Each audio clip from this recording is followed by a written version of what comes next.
I won't bless that guy, that son of a that son of a that poor son, that poor son, that son of a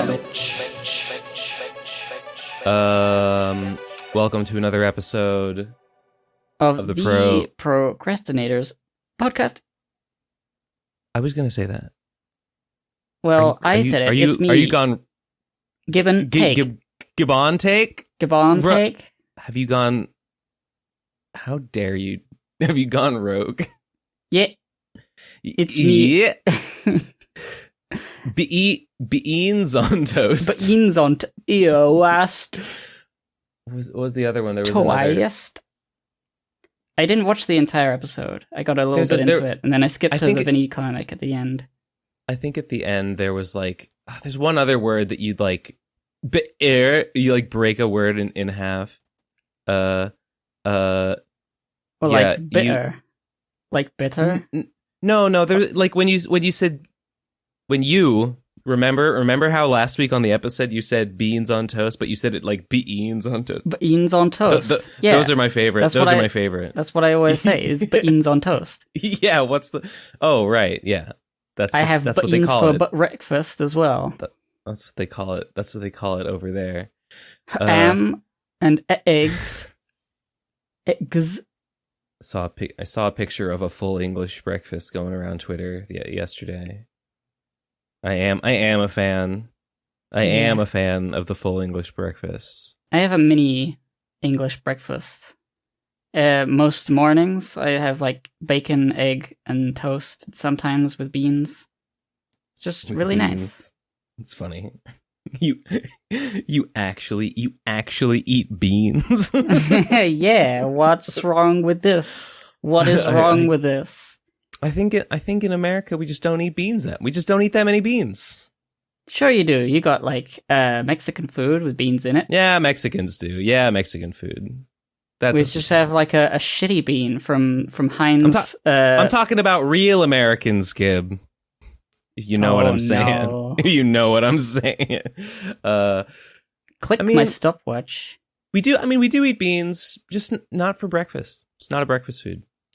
One day I'll try those, like the British beans in the tomato sauce, because we don't have those over here. We have them in the like No. Rarely. I guess so. If it's not a common thing, you wouldn't see it sold. No, that particular style of bean, I maybe you can get it somewhere, but in the British aisle, we have them in the molasses. They have a British aisle. Sauce. I remember when I was over, they probably do. There was like, oh, where's the British aisle? Where's the tea? And there was a little section with British things I recognized. What store? Food Line. Like, where were we? Like, just getting groceries. Was it in Boston? Because we don't have Food Line in Boston. Oh, that would have been Virginia then. I don't remember. Yeah. But like, Virginia, one of the Radcons. Wait, was Radcon 4 Virginia? No, that was. Yeah, it was. No, it was. It probably was that then. 3 was in Massachusetts. They had like Yorkshire tea, which is my favorite black tea. I like black. I like black. Don't like Mexican. I like black. Anyway, let's continue. Speaking of Radcon, yeah, we were saying the OVA is in the channel. It is uploaded. We have not watched it yet. I dread looking at it. Yeah, me too. Yeah, it's gonna be bad, and we're gonna do upset. A Ben and Gib reacts a commentary track, I guess. I think that's the plan for bonus episode. Patrons of the Patreon. Yeah, that is the plan. I expect that the commentary to be mostly like, oh no, and like over and over. Do you think we'll like pause? Do you think we'll have to pause it? Because like it's a short video. It's only 15 minutes long. We'll pause it to like be like, oh, and here's some background on this shot. Something. I think we should. Because I remember it's only been 2 years. I remember. 3 years. Actually, no joke. I think Sean said in the PCP like Discord, or maybe it was in my Discord Oh my or God, somewhere. It's been 3 years. It was March.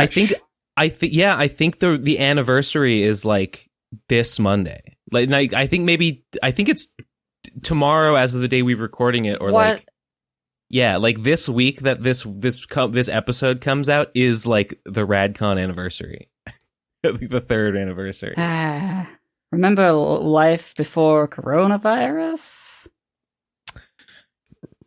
You know what's really funny is how like the PCPE and the Radcon 4 lore like incorporates coronavirus into it because it was like a new funny thing at the time, and then It continued to be a thing. it continued to be a thing. Now I mean- it's still funny because it's been so long that it's still a thing, and it's funny that despite being so out honestly- of date, that it's still irrelevant. Honestly, that's a funny way to say it because it was it was never relevant. Is coronavirus in the OVA? Probably, right? Yeah, that was the story. Yeah, Spoilers. yeah. Spoilers for Yeah. those who have not clicked on it yet. Spoilers for Road to Radcon, the novella written by Trixie and myself. Coronavirus is in that as well. Have I mentioned how I reread it a little bit the other day? I think it's really funny. I really think the final chapter is funny. I'm proud of myself. Yeah, I remember enjoying it. It was good. I think It was good. It didn't feel like it was completely different from what came before. I tried to match the style as best I could, and I think I did a decent job because I like deliberately sort of took the way that I don't know if Trixie was doing it for humor or if it's just the way she writes dialogue, but she had a particular way of being like, you know, quote so and so like so and so verbed, and I don't know, she would use weird verbs for it, and I think it was deliberate that there would be like just matter-of-factly stating that someone did a speech verb that is very like weird and idiosyncratic, or would use like a whole phrase for the speech verb or something like that. And so I tried to match that, and there were other quirks to it too, and I don't know, whatever. I'm just so smart. I'm just so good. When do you think we'll have it like up? I don't know if we're gonna have it up to watch this week. Maybe, probably. Maybe. I mean, Maybe it's there, so the only thing left is for it to go live, right? There's no other things we need. Well, we have to put it live, and it's waiting for it is waiting for like a content ID, like advertiser check. For some reason, it was flagged as like inappropriate for advertisers. Sure, yeah. And okay, I forgot about this, but there was also the uncensored version. Yeah. Remember that? I forgot that was kind of the joke, was that there was going to be the regular version that has like beams of light and like censor bars, and then there was going to be the uncensored version that you can only get by being a patron that doesn't have that. And then so Nate put the OVAs, he put both versions on the YouTube channel, and they're unlisted, and he like requested review for both of them, and I unrequested the review for the uncensored version because like I don't care, that one doesn't need to be monetized. That's one's patrons only. It's doesn't need ads on it. It's not gonna get more than like maybe a couple hundred views. God willing, neither of them will get any views at all. Yes. So I didn't even want them to review that one because it was like, it had the word naked in the description, and it's like uncensored, and it looked like it's sort of designed to look like pornography, and I don't even want them to look at it. I don't want them to be asked to check, is this appropriate for YouTube? Because what if they're uploading pornography to YouTube? And then channel strike, yeah. Yeah, so I was just forget that one. No, never mind. Don't even the other one is waiting for review. And what else And then can it'll I be say out, and then about it? that'll be it. I think you said you're gonna release the Dōjin in conjunction with the Oh, OVA. yes. They will be up on the website. And I believe, I haven't actually done it yet, but I believe I now have the power to put the website online. And so that will be, I'll try and put that up. Yeah. Okay. So on the website, theprocrastinators.com or Perfect Party Podcast, no, Perfect Comic dot, no, Perfect Party. Oh my God. Perfectcomicparty.com. Is that Perfect it? Comic, yes. Perfectcomicparty.com. There'll be like a link at the top for like PCP stuff, and then on the PCP stuff page there will be a downloadable. There's a Road to Radcon, and there's the Dōjin. Those will be downloadable as well. There's also a link to the dating sim if you haven't played that. I don't think I've read the entire Dōjin, so that'll be interesting. I'm looking forward to that because that looks what I've seen looks very good. I have read the entire Dōjin because I largely put it together. The Dōjin is very funny. I think it's really fun. It's funny because it was written. I commissioned who is it? It was Chip Wiseman, Neverpaint, and Ouroborista. They wrote like skits for it, and I commissioned them to write skits for it when Radcon was already like a year or more over. It was already like freaking Radcon 4 is already a distant memory and everything's changed. And Lamau, I can't believe we're still doing this. And that was like a year and a half ago. And now even that feels like a distant memory, irrelevant. Why did we still do this?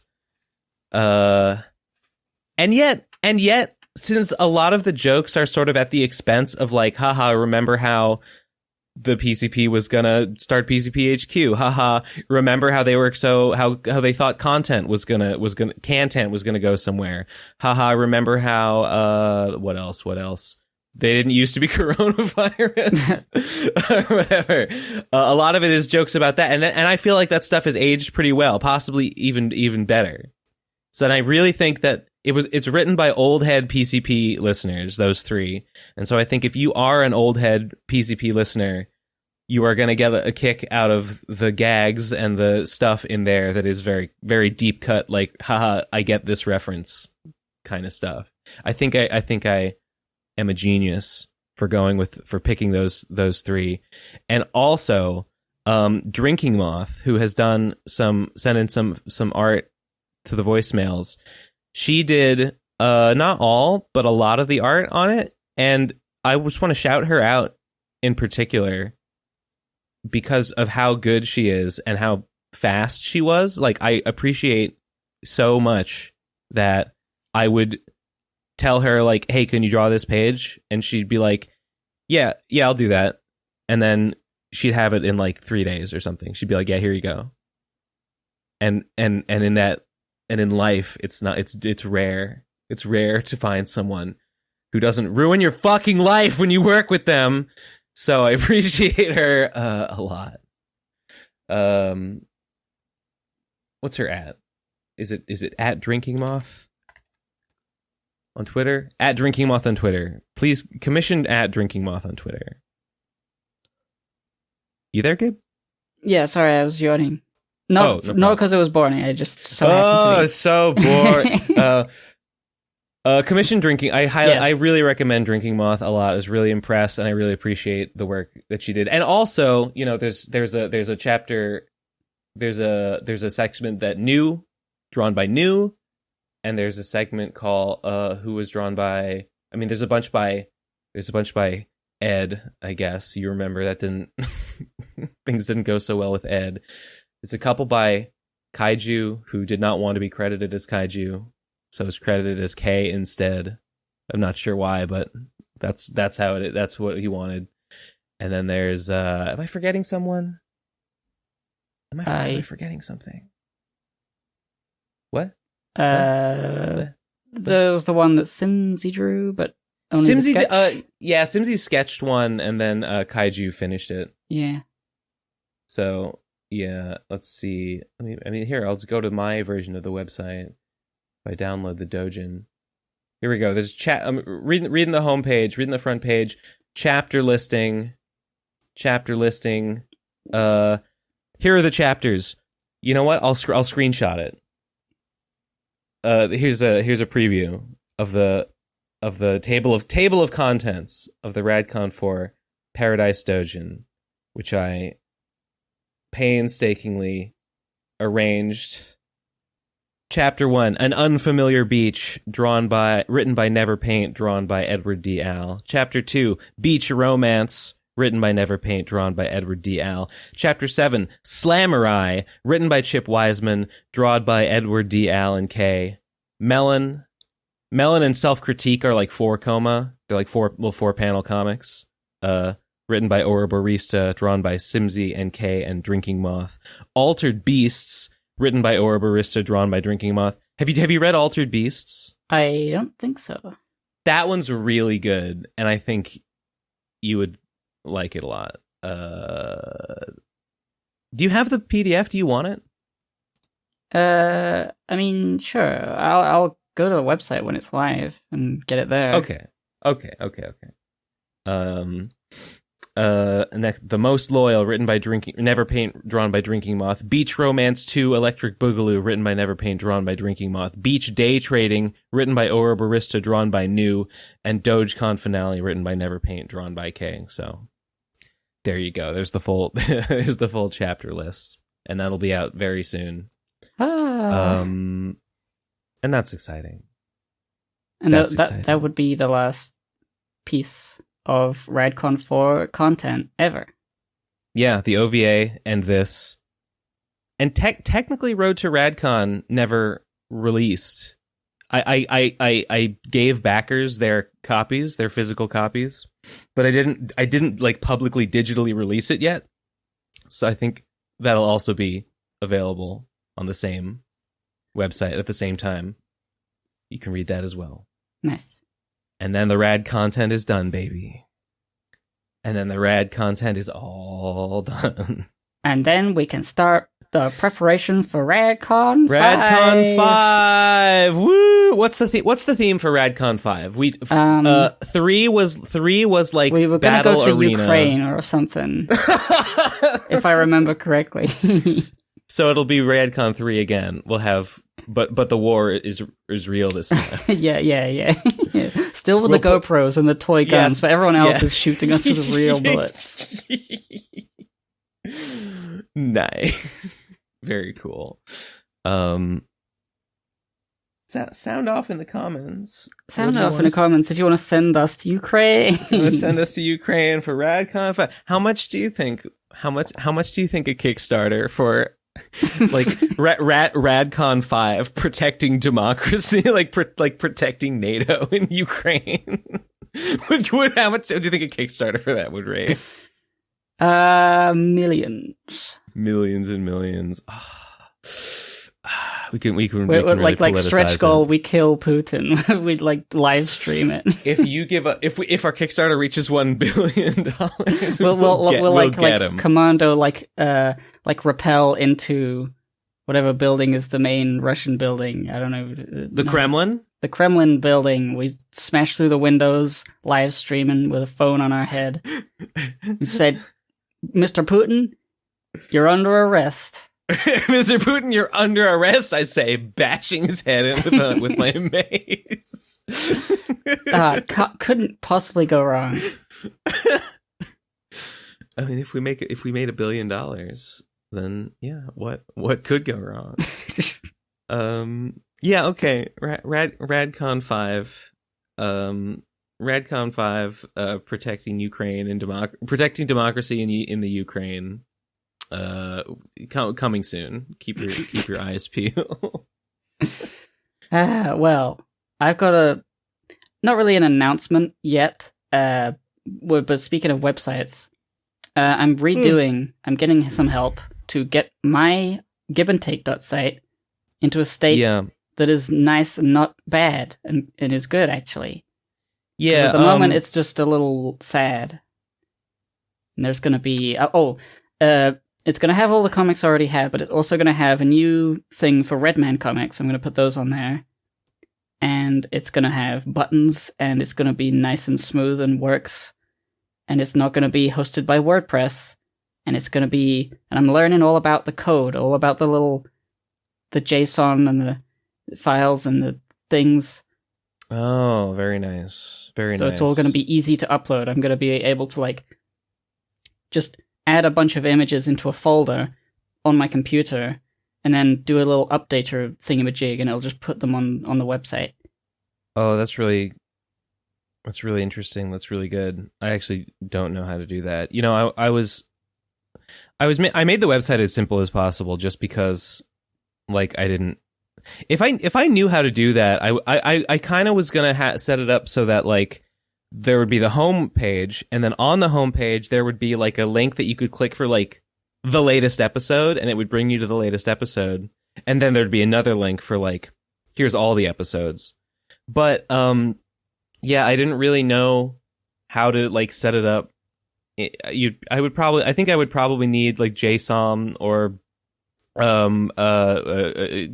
Java or something to have it dynamically have that link like dynamically altered to be like it points to whatever the newest like episode is, and because otherwise I would have to like upload all the pages individually, and I would rather just upload just put it in the one. Yeah, it's really clever because it's like in the JSON file is like there's, you know, a comic name, and then it's got like information about it, and then pages, and then it says link to this image, show this image, and as long as I give it the right file name, the same as I give the images, I can just put the images in a folder, and then the data file will read it and just put it on the website without me having to do anything. That's really interesting. I mean, if you once you know how to do that, do you think you might like be able to like, I don't know, make our website do that with like our homepage? Just point like have a like, well, get the newest episode.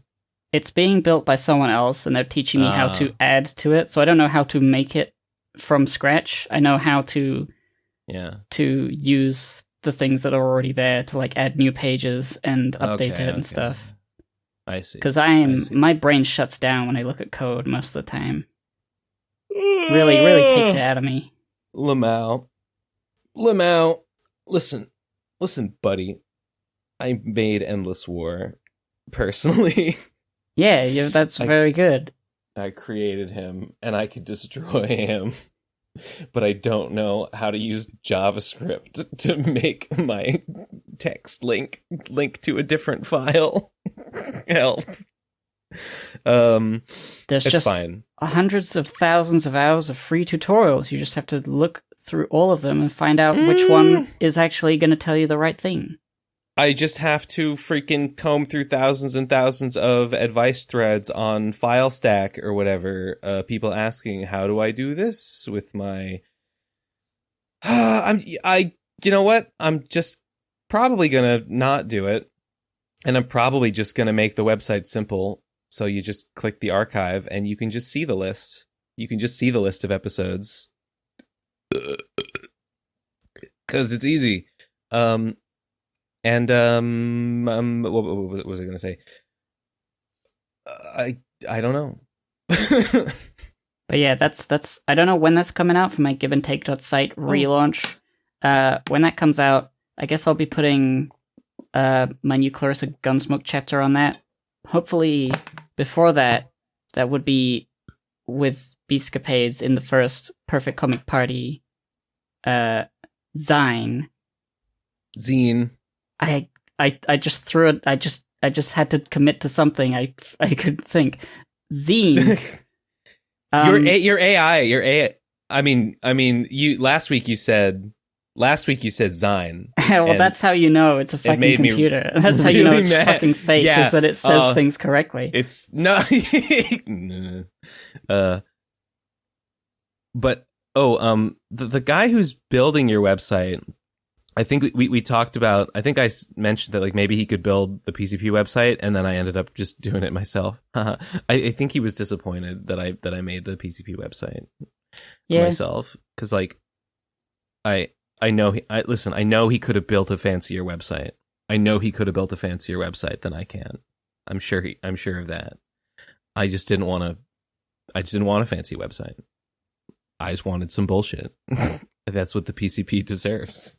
It's just a list of links. If you go to the new website, it's just a list of links that have the podcast. It's just the PCP website. The new PCP website is just an answer to the question, where's the podcast? It's right there. It's all right there. And that's all it is. And it's also some extra stuff. Yeah. But yeah, the Perfect Comic Party's magazine, the Perfect Comic Party zine is in the works, I guess. I'm waiting mostly on you to do some Beastcapades. And then once that's done, we'll have our first issue. I mean, wait a minute. Are you serious that, like, I just need to give you some pages and then it's, like, ready to go? Well, no. But, like, okay. I'm assuming the amount of time it'll take for me to make the logo and do other stuff will be equal or less than the time it'll take for you to do the Beastcapades. Okay, I mean, that's fair. Yeah, I don't know. I think I told you before the show that I have not. I don't know. We talked about scheduling. I have not been able to keep up with that schedule. The last couple there's a lot of stuff. I'm falling behind. That's fine. There's a lot of stuff happening right now, especially since the OVA is finished. Radcon is taking like precedent in our minds to get that finally sorted out. Yeah, Perfect Comic Party is cool. I like it. I like the idea. Yeah. And yeah, next week I'm mostly going to be working on the logo for that, the PDF, and once I'm done with that, I guess I'll be working on Chapter 5 of Clarissa.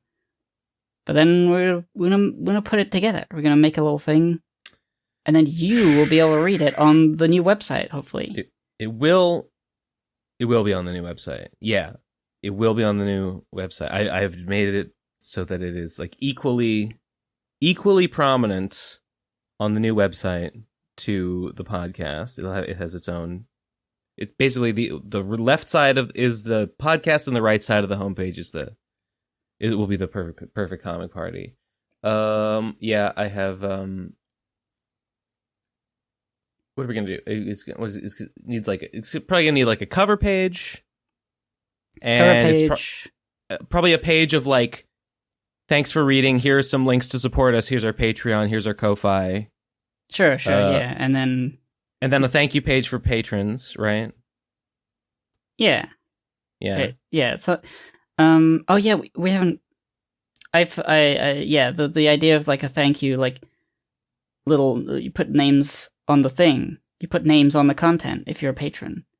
Should we put every patron? I think we should put like every $5 patron. Okay. Yeah. So that's a $5 reward tier on the Patreon now. Which we need to revamp that Patreon. There's lots of things like in the works to be like got done, so I'm not going to be like too worried if certain things get pushed back a bit. Yeah, I just want them to be done one after the other, bit by bit. Things will be uploaded, completed, released, and then like in, I don't know, a little while there'll be less bullshit if we could just live our stupid lives. Finally, we can just live our stupid lives like we always wanted to. I have said somehow this is all pushed out. It really is like there is like a lot going on right now. I mean, there's the Perfect Comic Party is a big thing that like I'm trying to get done and we're trying to do right now. The new website. Also, coincidentally, Radcon stuff is finishing in the OVA. Also, coincidentally, not coincidentally, but also the Dōjin. I think like the first printed copy of the Dōjin is like on its way. I think I might be getting it in the mail like today, but I'll have to check. Also, Slime and Punishment. The first printed copies of Slime and Punishment are on their way, and they should be here maybe this week. Did I talk about those? Did I show those? No, I think it was just this week that I got the images, right? I so was not. hard I to- mean, I can't remember on last episode if you talked about that. Right. No, I think I did not talk about. No, I did not talk about it. Maybe I did. No, maybe I did talk about it. I don't. Help. Well, let me check. You talked to me about things you were doing in preparation for the video, for the Kickstarter for the Slime and Punishment book. in the St. Ben's Cathedral Discord for the Cop Killers, I posted in the announcements a picture of me in the effect makeup, just sitting there looking weird, and it looks really funny. I just posted it, was like, sup. Glowing.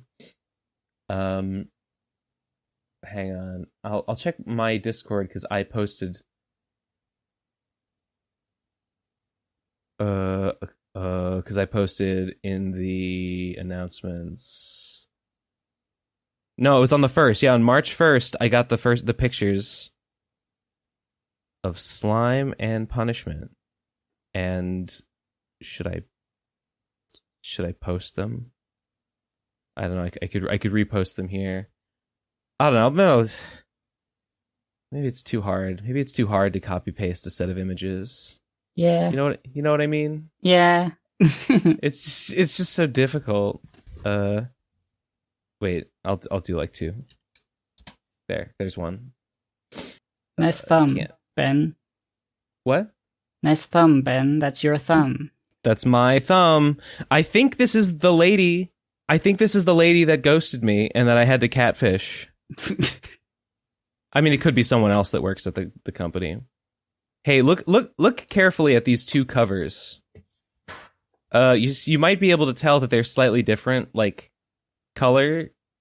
Oh Like- yeah, one of them's more vibrant. The one on the left is like yellower, and the one on the right is like paler.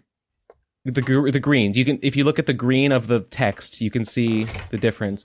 If you look at the text, you can see the different greens, and if you look at Endless War, you can see on the left his like shadowed side is like darker, and on the right side it's like brighter. So these are like the 2 different like filters that I use to adjust for the greens, because I mean, you know from printing the Redman comics that when you try to print like fully vibrant green, it turns to like mud, right? Yeah. So these are They the 2 don't have green in Yeah. ink. And I think these came out pretty good. I'm not sure which I prefer, but maybe when I have them in person, I will look at them and be like, Also, this is really annoying, but the way that like just the corner of Endless War sticks over that like the like crease line at the spine. Really? Yeah, I see it. Really annoys me, and I'll probably like nudge him over a little bit and like maybe try again. Just nudge him over a few millimeters just to have him not be creased like that, because I don't like it. But yeah, there it is. That's what it's gonna look like. Just gonna get it real soon, and then I'll do a freaking Kickstarter about it. Why don't you? That'll have to come probably after the I can't really even think about that until Perfect Comic Party and the website and the OVA and stuff is all taken care of. So many things on my plate. So many irons in that fire. I do have irons in the fire. I do. I've got so many as well. I've got like a big long list of things. Really? More?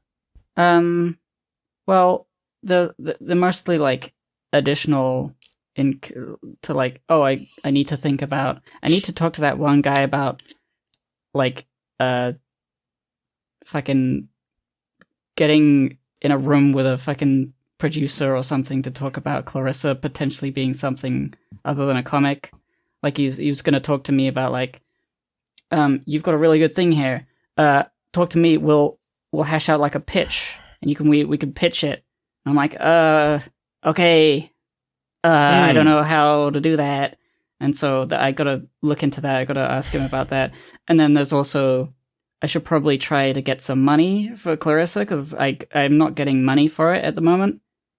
So I was like, what if I sell them on Amazon? What if I have an Amazon account? What if I go through all of that?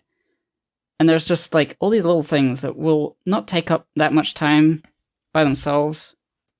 I'm just like, my weeks are always packed with stuff. And I just kind of want to draw. I just kind of want to draw new chapters, but there's all this marketing stuff I got to do as well. I feel like, you know, it's funny you say that, because I really feel like this week especially, but in many recent weeks, it's in spite of the fact that I have resolved to draw Beastcapades, I feel like I have just had this never-ending list of like tasks that I have to do before I can actually get down to do that.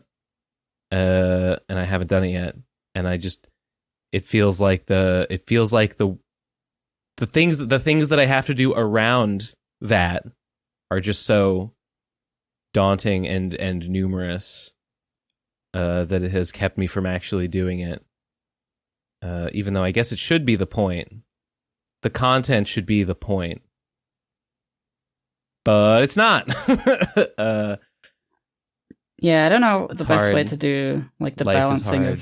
of stuff like that, because there's that thing they say about like, oh, you got to do the most important things in your life first, because if you fill your life with the minutia of everyday bullshit, you'll never, like, if you answer all of your stupid emails first instead of following your passions, you'll never run out of stupid emails. You'll spend your whole life. Yeah. So like that's like a priorities thing. So like, even though all these stupid emails will never stop piling up, that means you should let them sit, let them rot, I guess, and focus instead on the more important stuff, because the emails will still be there when you come back. And like, that's true most of the time, which is why I'm trying to focus on the drawing. But at the same time, it would be good if people can buy Clarissa. I should really just get on that. I think that's just a good thing. I think you definitely have to answer some stupid emails. Yeah. Damn. You know,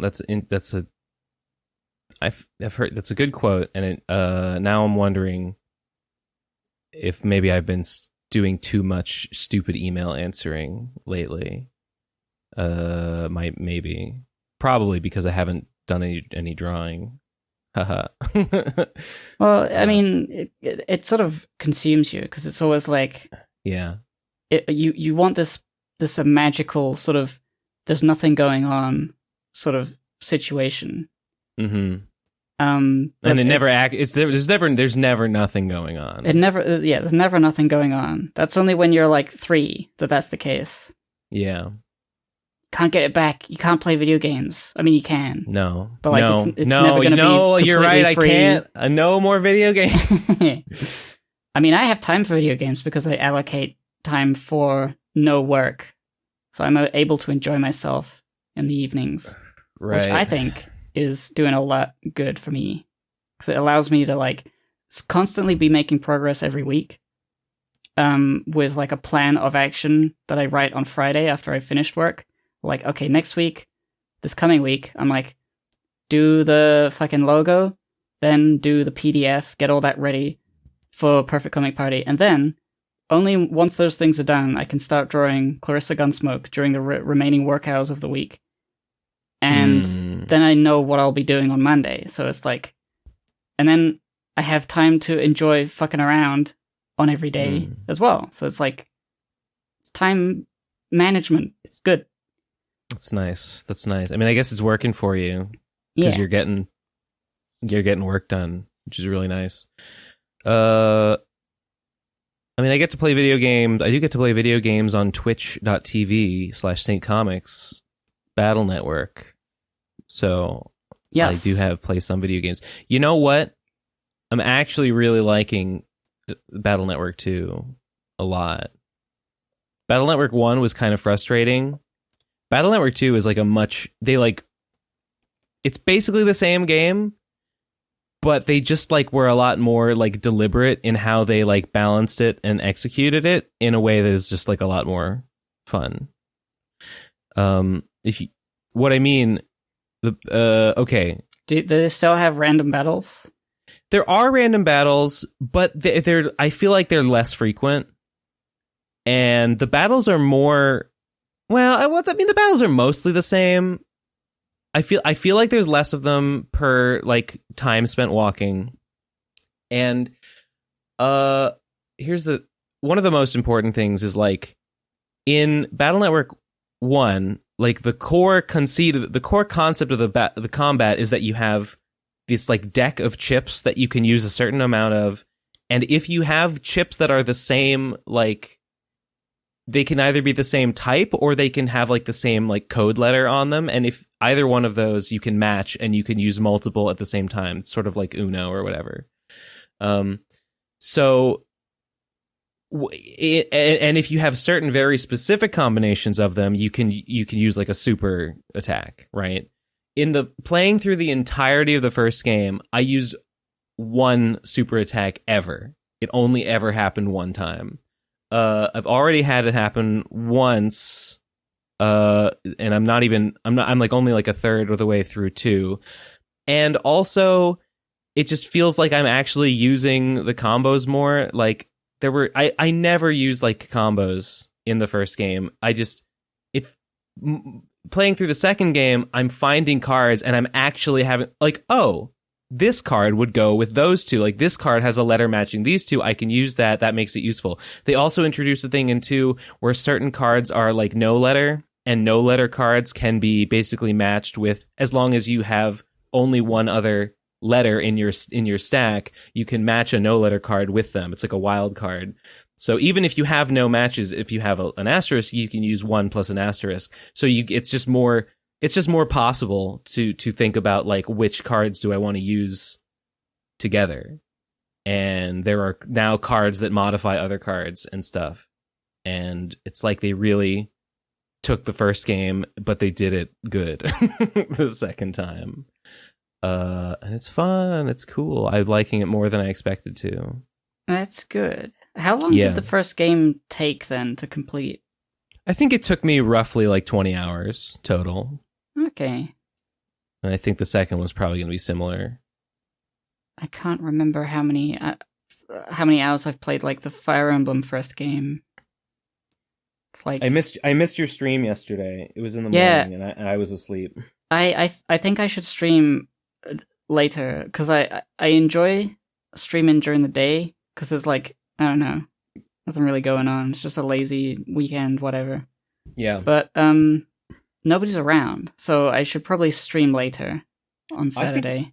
I think that on Friday I should stream earlier because on this Friday I had like a pretty good stream. My stream was kind of, I mean, you know, popping off would be an exaggeration, but it felt like it was popping off. It had more people in there for me, and I was really high energy. People in the chat were saying like, what is this like energetic Ben? Like what is this like hyper Ben? I was going off, but like viewership really started to tank at the end, and I think it's just because it got really late. And, you know, especially people in Europe were like, well, I got to go to bed. You know, it's freaking like 1 a.m. here. Mm. So I'm going to try and start streaming maybe around like, I've been starting maybe around like 6. Maybe I'll try and start around like 4 or something. Yeah. I was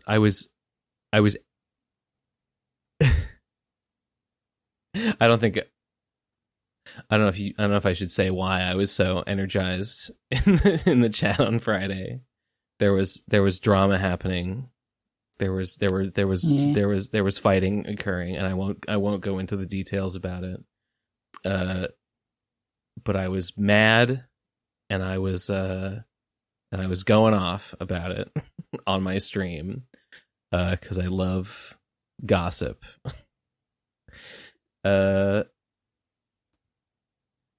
What else were we talking about? That's twitch.tv/Saint Comics, twitch.tv/ hypocrite? Or the hypocrite? Give and take. Give and take, damn it. Haha. Uh-huh. I never had a hypocrite Twitch. Right. Actually, I don't remember when or why I made a Twitch account. Well, obviously to stream, but like I don't remember for what game. I don't really remember. Yeah, Like, I don't really remember making You sync had T-Bap, comments. didn't you, on Twitch? Right? Maybe, but I don't think we ever used it. I think we probably did have an account. I remember because you have an account that like I followed or something. Twitch. Let me look. Twitch.tv/TBBBAP. There is a TBAP. Do we have any videos? No. There are no videos on the TBAP Twitch account. Maybe just like followers. parking on that space in case there was another TBBBAP that was trying to muscle in. The description on it is TBAP. Who's ready for some shit art? I guess I was intending to do draw streams. That probably would be it. I think I was probably. That's really funny. I must have been intending to like draw like Phantom Horn comics, and then I did draw Phantom Horn comics, and it's called Slime and Punishment, coming soon, but I didn't stream it. I was struggling. I was really struggling because I wanted to raid somebody, and while I was streaming, Hazel was live, and I wanted to stream her, but then she quit right before I was done. Action Button was live. I wanted to raid him. He quit right before I was done. I think I ended up raiding Jonan Vasquez, who is not huge on Twitch. I think maybe like 70 people were watching him. So I got a shout out from Jonan V on Twitch, which was kind of fun. I keep forgetting the raid function exists. By the time I'm finished with the stream, I'm like, I'm tired. All right, see ya. Yeah, I mean, me too, and that's why I was like, well, I gotta raid someone. I gotta raid someone because, like, you literally, there's no reason not to freaking raid someone at the end of your stream. It's just a habit I want to get into. Who is it? Sometimes I see Cybershell streaming. Sometimes I see Cybershell streaming. I see Hazel streaming. I was surprised to see Action Button streaming. And those are all people that I think it would be funny to raid. But my streams go too long and they always end before I do. Because I usually stream for like 5 hours. I think I'm going to try to keep them shorter because it was pointed out in my chat and I looked at the analytics and it's mostly true. I think my stream viewership tends to usually go for about like 3 hours and then it like tapers off. And I'm not sure if that's just like the natural lifespan of a stream or if maybe like I start to lose my focus or my enthusiasm or my energy around that time and people start dropping off. Because I was really energized for a while and then eventually I was like, all right, let's talk about the game. And then I kind of, and then that was around 3 hours in and then there was less viewers started to drop off. It depends on like international appeal, I suppose, but also the time you start. Because like Jerma is my favorite streamer. He sometimes will get obsessed with a game and go for 11 hours. Yeah. Only very occasionally. I mean, but like this stream is still buzzing. I don't think it drops off that significantly. Maybe it does. Maybe it does, and there's just always people there, so it doesn't feel like it's like dead. Wouldn't know. Yeah, I think probably when a stream is popular and a lot of people are watching and the chat is going like mile a minute, probably less people. Probably that means this makes a smaller percentage of the viewership actually be typing, because more of them are like, well, my message wouldn't even get seen because the chat's moving so fast.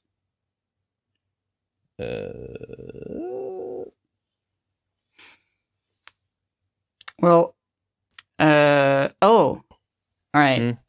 Ben, have you seen the anime Revolutionary Girl Utena? No, I've never watched it. I've begun watching Revolutionary Girl Utena in my off time, and it is a very good show.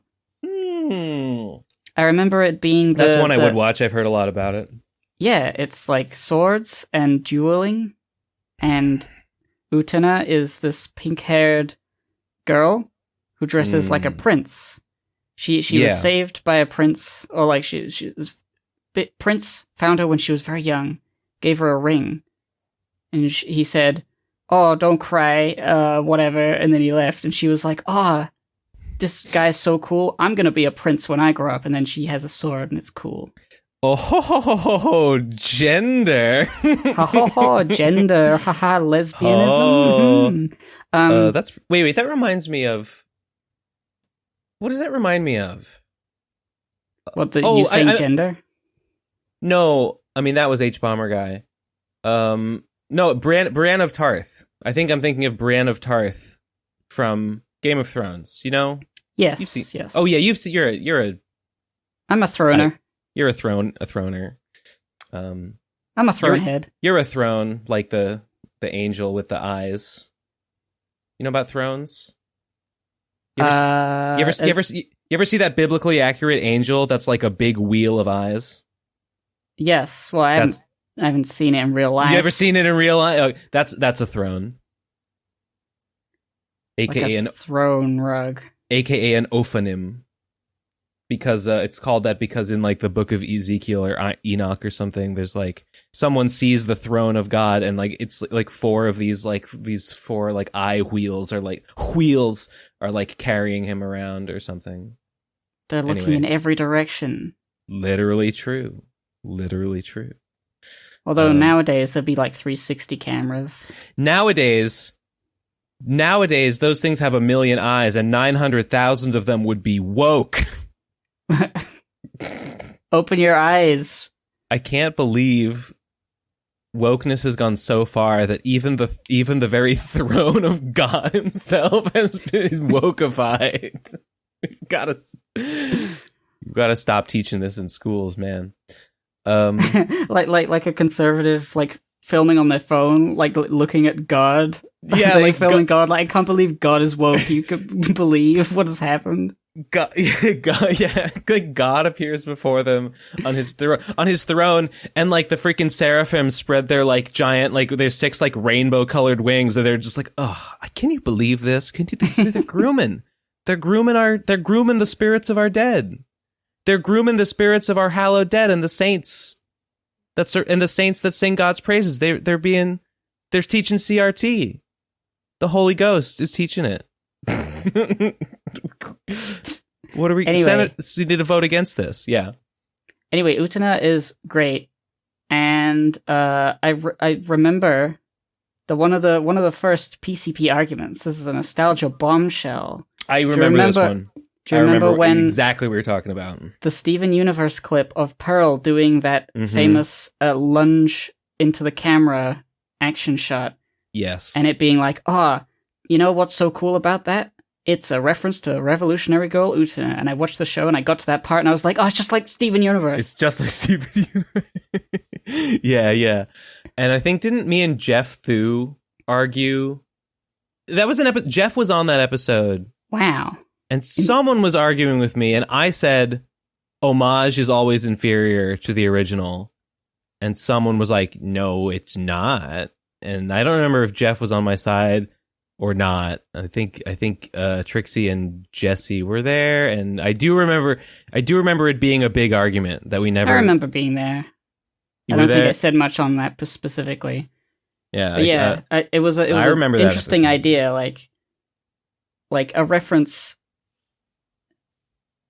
I can't even remember. Like, references are always lesser than the original, even if the original sometimes is bad just by itself. Yeah, I think that was my position. But it turns out the Utena usage of it is better. I like it much more. Because Utena looks so fucking cool. Her like princely... She wears like a boys' school uniform, but it's not like the other boys at the school.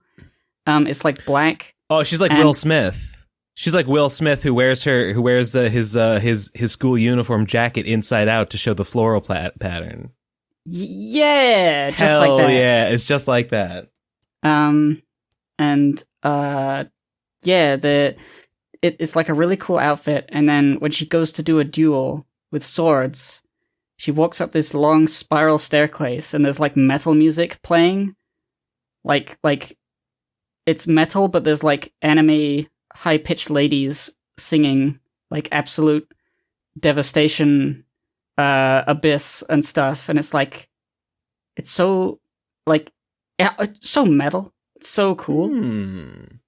And they go to this big huge area, looks like a Kingdom Hearts level boss area, and she does a sword duel, and she does that lunge attack a couple times. There's a bits of recycled animation, but the animation, like generally across all of the battles, is like really solid. Every time there's a new duel, there's a new like set of like really cool cuts. Who is she dueling? Like other students? Other students, members of like the student council of the high school. You know, it's a classic like haha anime, but like what if it's school and things that are not associated with school for real? Is it there's like a bit of mysticism and like weird magic that is it a little bit like the clubs? Is it a little bit like the clubs in Kill la Kill? Not, I don't think there's like underlings or anything. It's just like these individuals who are part of the student council, and then there's all of the rest of the students who are like oblivious to all this sword dueling. They're just doing their thing.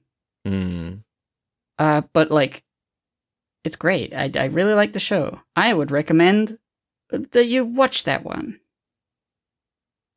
Okay, it sounds pretty cool, actually. It sounds like it might be good. Maybe I would watch it. How many episodes is it long? It's like 30 episodes, 31. Oh, that's nothing. So like a couple seasons. And I'm already on episode like 15? No, wait, maybe it's more than 30. Maybe it's like 38. Can't remember, but it's nice. It's nice, and it's not like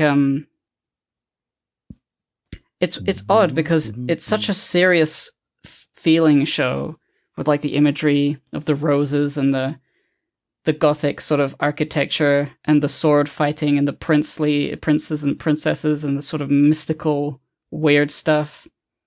But then occasionally there's an episode that's like a complete farce, a complete joke, where Nanami, who is my favorite character, who is like the bitchy, horrible, high school girl, mean girl, but she's also like the pratfall comic relief character who constantly is a complete idiot and gets beat up a lot. And there's just like an episode centered around her will be like her treating someone like shit and then getting comeuppance in the form of like a kangaroo with boxing gloves coming to beat everyone up.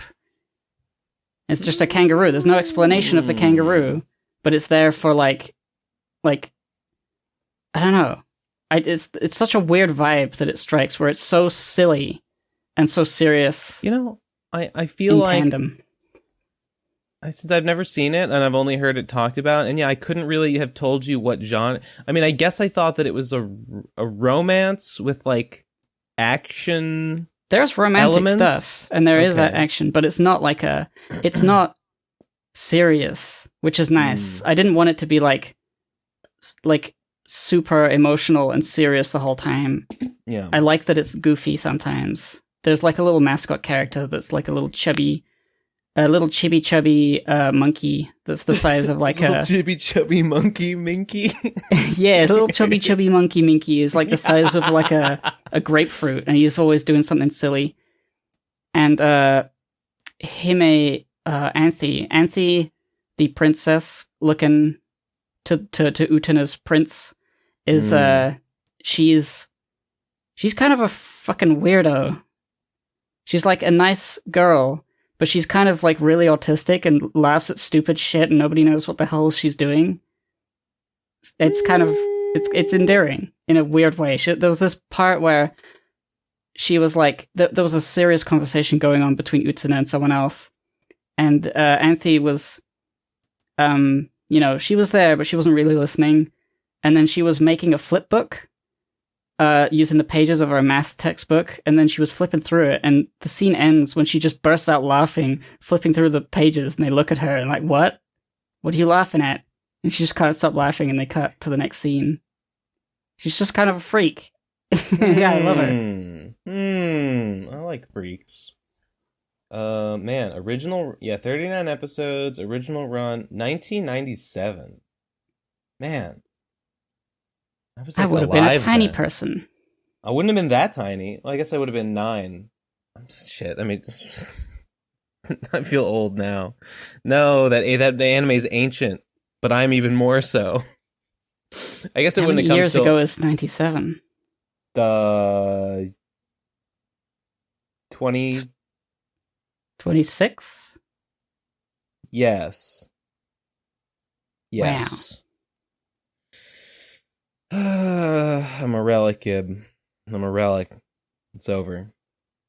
It's so over. It's never been more over than it is right now.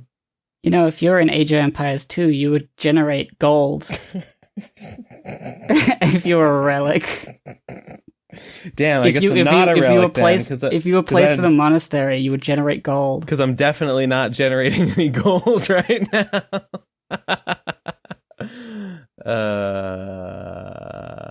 And I'm definitely not at a monastery.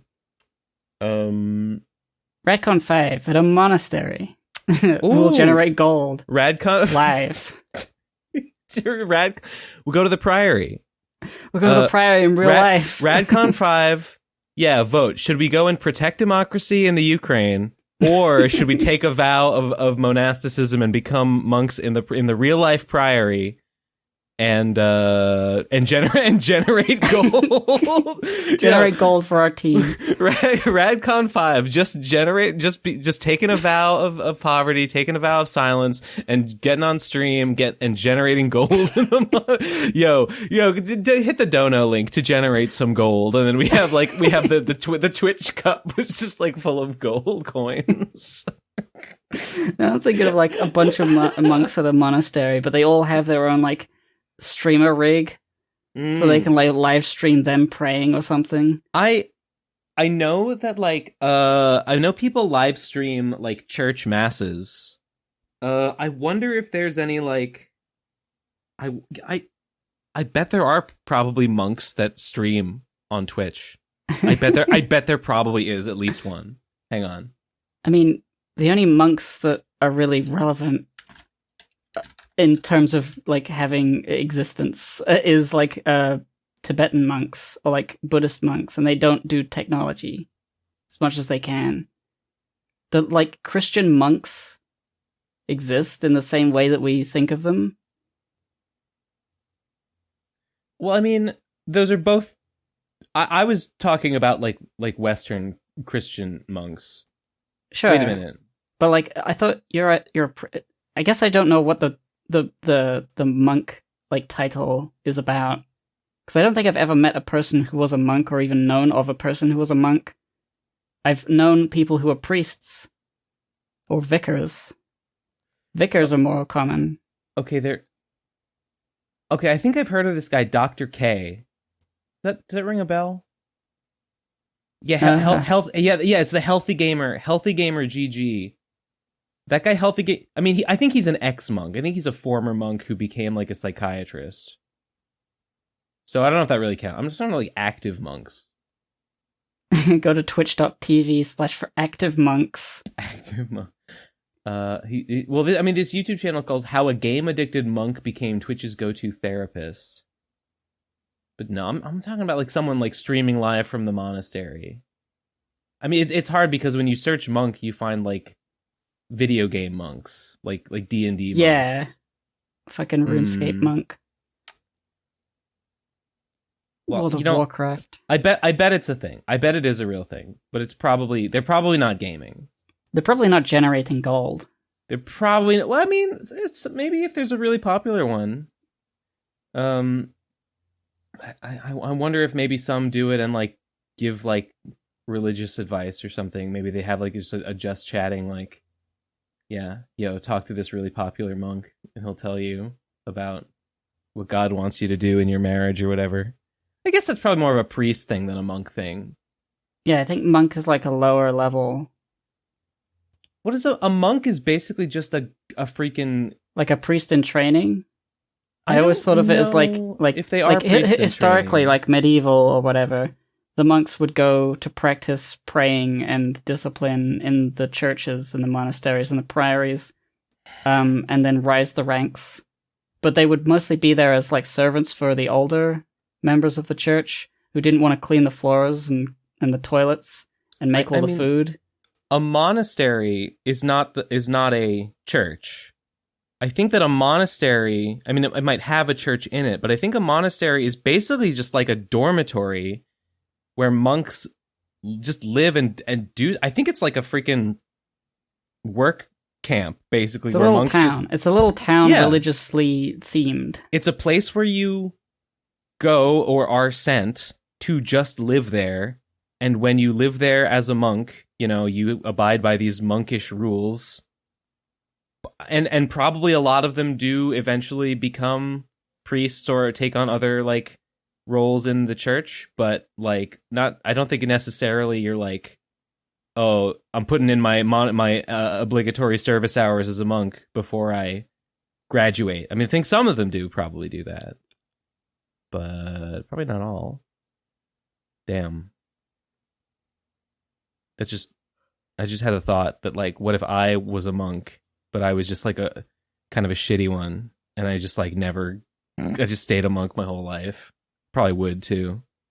I probably would have no outstanding qualities, and I would just never graduate from monkhood. I would probably just be making cheese wheels my whole life. Maybe they would put me on duty illuminating some manuscripts if I was lucky. But I wouldn't be like the guy who illuminates manuscripts. I would just be like an apprentice. Someone else would probably be better at illuminating those manuscripts than me. I don't know. I don't think I would have cut it. I don't think I would have cut it as a monk. I just imagine that being like, you say that as you like hunched over and just kicking a rock in the monastery courtyard. Like, yeah, I'll never be the guy who illuminates the manuscripts. I mean, I've practiced some illuminations on my own parchment, but it's just not. it's just not that impressive. I just don't know if I have what it takes. I can't hack it. Well, these other guys, they God comes to them all the time. Have you it's seen? Just like he doesn't come to me that much. I mean, fucking, what's wrong with me? You know what I mean by illuminating manuscripts, right?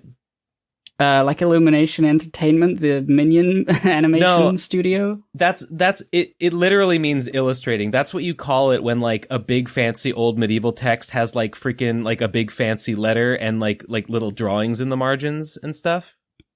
Like that's an illuminated manuscript. It's illuminated in the sense that you've drawn little pictures on it. So okay, what is illu then? Like there's illusion. There's illuminate, and there's illustration. What's illu? It's like a fucking Latin word? It probably means to show, or to reveal. Or maybe to see. Yeah, illuminated manuscript is formally prepared document where the text is supplemented with flourishes such as borders and miniature illustrations. Illusion, etymology, illustrare, illustratio? Late Middle English, illumination, spiritual or intellectual enlightenment. What do you mean? What does it mean? Where's the first one? It means light. Okay, illuminate from the verb illuminare, from in, upon, and lumen. Lumen or lumen means light, and in so in light. So light in you light upon. You shed light upon it. That's why, like, reading something can be illuminating for your mind, I guess. Yeah, it's illuminating in that it lights it up. So light being not physical light necessarily. Yeah, I guess light has a lot of connotations of like spiritual and intellectual. Like, I see the light, I get it. Light bulb goes off my head and I understand. My brain is on fire right now. I think that in Middle English and Latin, as today, to illuminate something, to put light on something had metaphorical meaning in the sense that it all to reveals something, or maybe just what's the enhances, or I mean, when you're illustrating something, you're illuminating in the sense of that you're like brightening it up. It could mean that it's like brightening it up, like making it nicer and illuminating it in that sense, or it could mean, and because it's in like this monastic context, it could mean something like, yeah, you're shedding the light of God upon it because the decorations and the illustrations are divinely inspired, maybe? Light has a lot of fucking history around it. Light does? The word, like... It's as old as the universe, actually. I guess, I suppose so. It's just funny how, like, I think of light mostly as like, oh yeah, photons. You know? Right. Or like something isn't heavy. Right. But then of all these things that it historically refers to. A little different. I was talking a long time ago, maybe months ago, in my Discord about like how you would go about acquiring, how would you go about basically doing Dyson sphere stuff to like acquire solar energy more efficiently. And we were talking about like okay, you know what a Dyson sphere is? It's a Star Trek idea where more or less, yeah. Where you build a structure around a sun to harvest its energy. Yeah. To, I don't know, shoot lasers or whatever. Yeah. So like the building like a solid sphere would be really hard, but what you could also do is you could build just a ring around it, and like then the ring would also catch the light. Not as much as the sphere, but it's a start. Or you could, instead of building a solid object around it, you could just put like a swarm of like small orbiting bodies in like a big cloud around it that would orbit it, and like little solar panels that would also absorb the light. And the idea then would be, well, if we want to use that energy on Earth, it would have to somehow transmit that energy back to Earth. So you would have a huge swarm, maybe in a ring shape, around the sun of these panels, and they would be catching the solar energy, and then they would have to somehow transmit the energy back to Earth. And I feel like the easiest way to do that would be like a laser. They would have to fire a laser at Earth towards maybe like a satellite that was in space over the Earth that would have some sort of receiving photoreceptor that could absorb the energy from the lasers that these solar receptacles would be firing at it. And I was thinking, okay, well, is it feasible to have a laser that travels that far, like basically from the sun to the Earth, and like stays as a coherent beam? Because lasers are not like perfectly parallel light. They do sort of widen as they travel. Yeah. And I don't know. I crunched some numbers really quick, and I looked up some. There's a thing where like the beam is a parallel beam, but it's also a wave, and so like there's no way to construct a laser where the lines go perfectly parallel and they stay perfectly parallel forever. And the rate at which the widening of the wave sort of happens, it depends on a bunch of things. It depends on like the original aperture that it's fired from, and it depends on the wavelength of the laser photon. And I crunched some numbers around, and I ended up coming up with the result that if you use like a very high like ultraviolet wavelength laser, you could fire a beam from the sun to the Earth, and you could keep a beam diffusion down. And I think the result that I came up with was that you could probably do it, and it wouldn't, you could, without the beam spreading over more than maybe like a couple meters wide. So you could in theory have a beam and you could have a satellite in the sky up in space that would have a big photo receiver, and I feel like the receiver could maybe just be a few meters wide, and that would be enough to like, okay, the beams are still getting into it. And I was like, that's kind of sounds pretty feasible. I don't know. That doesn't sound that crazy, actually. And then the satellite will take the laser and convert it into battery energy, and then shoot batteries down at Earth. It's like pooping a stream of batteries down. Yeah, tiny little AA batteries. And then like poor disenfranchised children from third world countries will go and like stand with like woven baskets around where they know like, oh, here every day at 3 p.m. like the battery, like the AA the battery batteries boy come careening down from space, shattering bones. Yep, that's right.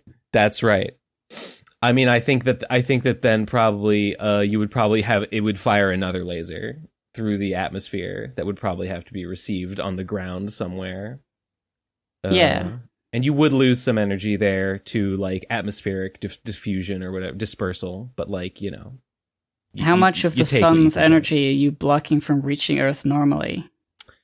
I mean, not most of it. Some. But that's okay. I mean, it's got to get here somehow. You got to deal with the I mean, we could build a cord. Could we run a cord, like an electrical cable from like a satellite in space to Earth to transmit like electrical energy? Where would you plug it in? It would be constantly spinning around the Earth. No, not necessarily, because you can you can set up a satellite to orbit in lockstep with the Earth's rotation so that the satellite stays directly above a specific spot. I would say then that it's likely that a cord of that length would be so heavy that it would pull the satellite to the ground. Like it would need to be so far away that enough of the cord is in the vacuum of space so that it's not being pulled to Earth.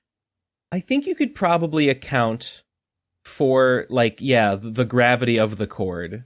I think you could probably account for that in like the satellite's orbital momentum or something. I think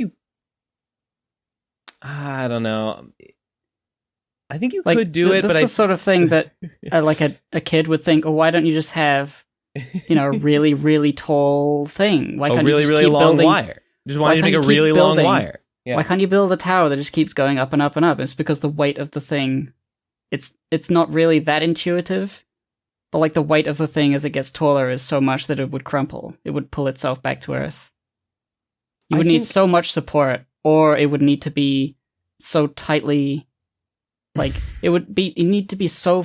I don't know. There's no drag in space, so it's not like air resistance is going to be a factor. No, because the cord's not moving. If you have a synchronous satellite in a satellite in synchronous orbit with the Earth's rotation, the cord wouldn't really be moving. So once it's up there, it wouldn't have to deal with drag. There would be a lot of cord that was like, it would be going up for miles and miles and miles, and it would be heavy. Maybe you'd have to like start the cord at the satellite and then lower it down. Yeah, you could do it that way. It might be one of those things that like theoretically you could do it, but like in practice, like the pull of the cord would just be like the satellite. It's unreasonable to think that the satellite would be unaffected by wind forces and whatever else that might affect. That might just be too disruptive to like a stable orbit. It'd be funny though.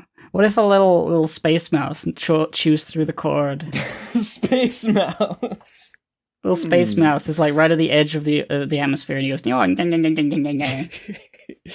Yeah. They would have to watch out for that. They would definitely have to watch out for that. Oh, shit. Wait, I want to take a picture of something. Give me 1 second. I'll be right back. Oh no, not another dick pic. You didn't hear that. A few moments later.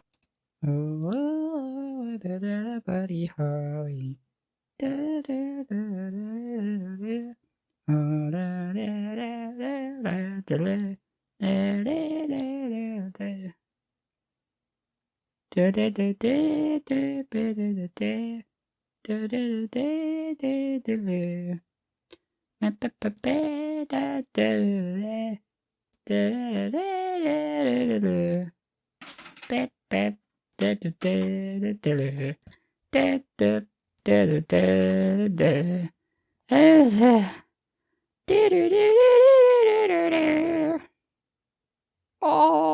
my homie.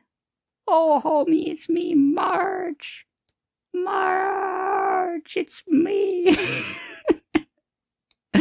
Oh, it's me, Marge, and this is what I say. Oh, homie, why did you have to kill Bart? I was working on making him the bestest son there ever was. You just killed him. What are we gonna do, homie? What are we gonna do? All right, shut up, Marge. Dad's back from the plant. And all right. So here's my setup right now. This is how it's progressed. So basically, on the left you have the original tonic that I boiled down. The diet tonic that I boiled down really, really far, and I let it sit, and it eventually sort of congealed into a puck. So what I did to all these is I added alcohol to them. I just added like pure like isopropyl alcohol. And then in the middle is the one that I added baking soda to neutralize the acid, and it turned it green, and it like made it all clumpy. And you can see in the original one, there's some kind of like chunky like salt or some kind of like powder or like crusty stuff at the bottom. And I think that might be like a salt that the quinine is incorporated in, because the salt is like glowing really bright blue. And then in the middle is the stuff that I added the baking soda to. And, you know, it's got this chunky stuff at the bottom, white kind of like goopy stuff. And then in the right is I sort of like siphoned, I used a syringe to suck up basically the glowing green liquid sort of rose to the top. So I like sucked that off the top, and then I put it in that cup on the right, and I used a coffee filter to filter like the bits out, so it's like just the liquid. So yeah, And this is what's this for? Is this for the nothing. face paint? Not anymore. It's just for real life. It's just to have it, just to see what happens. Just smear on the wall. I don't know. At this point, I'm just seeing what happens. I think that eventually the alcohol in the one on the right will just sort of boil off, and I'll be left with possibly pure quinine, or maybe some combination of sodium citrate and quinine, or maybe just aspartame and quinine. Yeah, I mean, and then on the left, I'm definitely not putting this stuff on my teeth. Sure. It's slime. It's just got some glowing goo in my You're room. a slime now. mancer. I am a slime. I'm a lemomancer.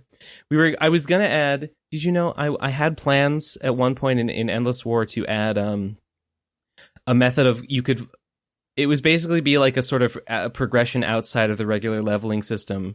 It would be a form of like something, a way that you can progress your character that persists between lives. And it was lemomancy, and it was basically like an ability to fight without a weapon, basically by like slime-based telekinesis. That, I mean, on a particular given run, you probably could do more damage with a weapon, but like if you knew lemomancy, you would basically have like a certain baseline combat ability that you would always have when you respawned, even weaponless. And it was going to be something that you had to take classes on at NLACU. Not the shitty what's the shitty like community college called? What, in Endless War? I have no idea. Yeah. In Endless War, there's New Los Angeles City University and LACU, and that's like the fancy one. But then there's also Neo Milwaukee State, or like Neo Milwaukee Community College, and basically to become a Lemomancer, you would have to pay exorbitant tuition fees.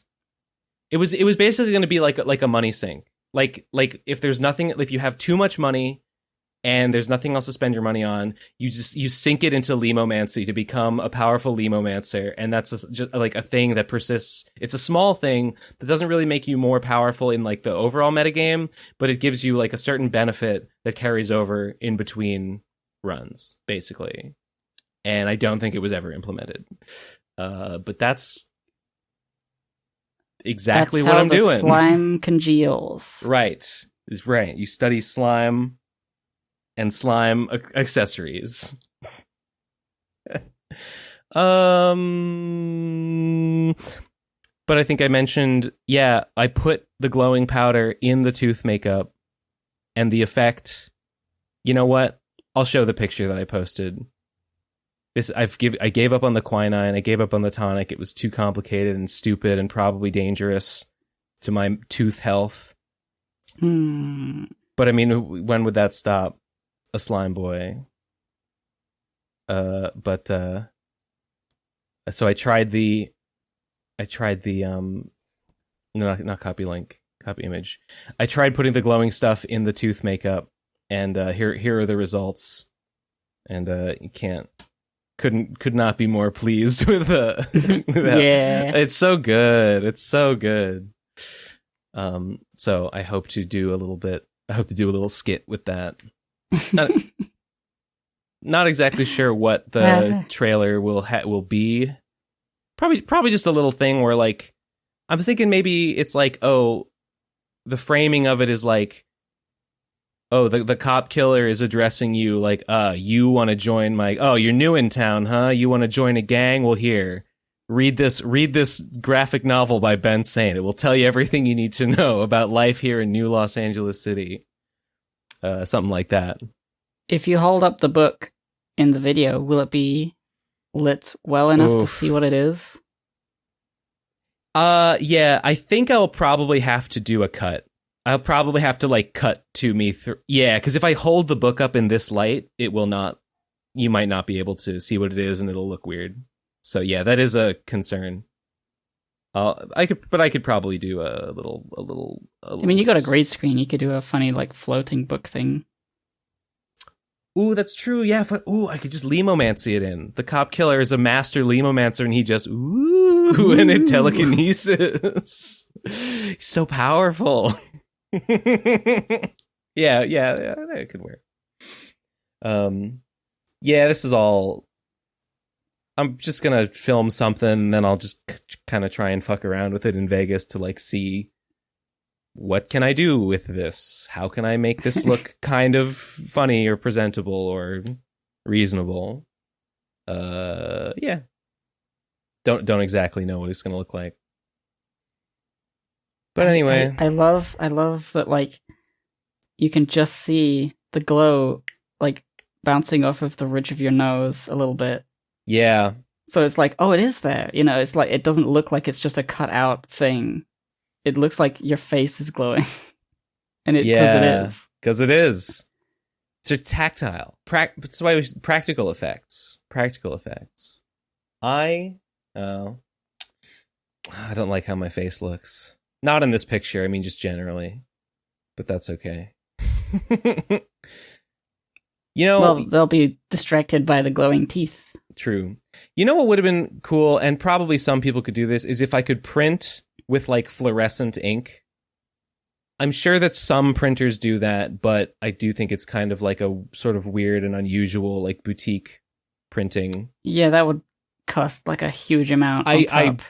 First of all, most printers probably couldn't do it, and even the ones that could are probably more expensive baseline, and I'm sure they would charge out the ass to print in specialty ink. Although maybe if it was just the cover, it wouldn't be that bad. But whatever, this printer doesn't offer the service, and it's the one I'm going with, so I don't know. Maybe if it sells like gangbusters and I have to print a special edition. 10 years from now, we'll do the 10th anniversary special edition with a glow in the dark cover. Yeah. Now that would be how you achieved like a real like neon green print, I think, is if you use like fluorescent yellow ink. Like highlighter ink. Never paint seems unnerved by the picture. As you should, that's the point. It's meant to be highly... It's meant to scare people away. It's so meant to they don't pledge. It's meant to... Exactly right. It's meant to scare away those low-rolling, poor juvies without 2 Slimecoin to clink together. Sorry. Captains of industry and high-level gangsters only the real slime heads are going to stick around through this pitch to buy my freaking book. You know what I'm saying? Still waiting on my orange green screen to come in the mail. I just remembered that I have a single Slimecoin, but not 2. Oh, I'm currently looking at it. I wonder, I haven't tried putting the Slimecoin under a blacklight. Some of the enamel pins that I got actually do look really good under a blacklight, but I don't know if the coins do. Redman would probably be like completely black. Yeah, I don't think. Aside from his eyes, I guess. Wait, go back to being Marge. This will take less time than the first time. I know exactly where it is. I don't. My Marge bit was a spur of the moment. What else can Marge do other than say, "Hold me, hold me, I'm Marge Simpson"? Like that's it. That's the whole bit. Yo, oh, holy shit. Oh, Ben's ecstatic. I heard him exclaim, "Hey, gamers." Oh. Yeah. Yo. Oh. Yeah, I'm thinking we're glowing. Yeah, That's glowing. Yeah, I'm thinking we're glowing under that black light. That looks really good. That looks super good. That rules. I was afraid it wasn't. Hell yeah! I guess I gotta get a black light or like an ultraviolet light. Is that similar enough? I mean, I think I kind of the have same like an thing. ultraviolet light, like a tiny little light bulb in like a toy thing. I think that's what a black light is, basically. Well, how do you do? I have like a big one. I have 2 like big like standing ones now. I also have a little tiny like little mini flashlight of one. That's what I used to use, but now I have the big ones. So that's really cool. It looks super good. What were we talking about? Enough of me showing off my funny goo. I guess nothing.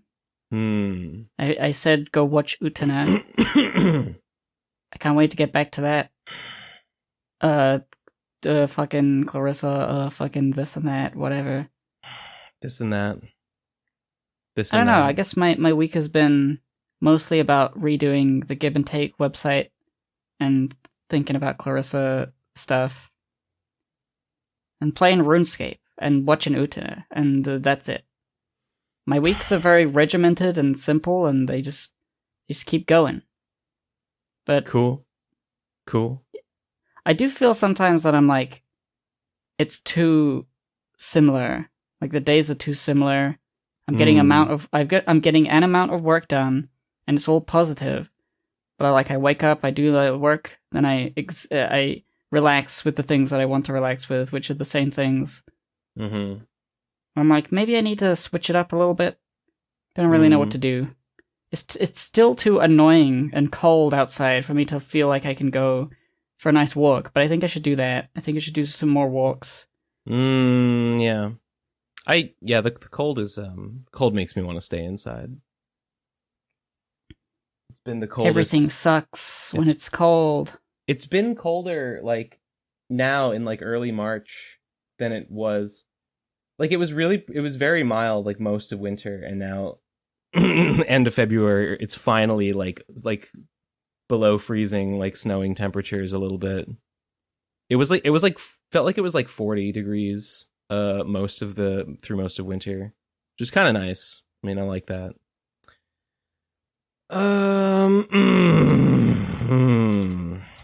I guess shall we go to voicemails? How long have we been going? I don't know. An hour. 40? An hour 30? Yeah, okay. You know what? There actually was. Oh, on my stream, the guy that sent a voicemail from last week said that I didn't read his voicemail because I was too distracted by the image that he sent. So it was the one that was, I think it was called like Why, and it was like a picture of Phantom Horn's butt. Do you remember? I don't. If it was last episode, I don't. Oh, that's right. You were. I mean, right. Never mind. Shit. Okay. Well, let me. There's one saying Wido. Oh, where? Oh, yeah. Wido. Yeah. Okay. Well, let me revisit this one because I told that guy I would go back. And, I'm looking at the image, but let's listen. Here's the image. All right. 3, 2, 1, go. I'm probably one of the 3 people who recently got into the PCP and Ben verse. And I gotta ask, was Phantom Horn meant to be a parody of trans people? Has he been reclaimed? Is he problematic? Oh, also, why he thicked out? That's so devastating. I mean, the honest answer is yeah, he kind of was, and now I feel bad about it. And I kind of yeah. I mean, he wasn't okay. I think I've talked about this before.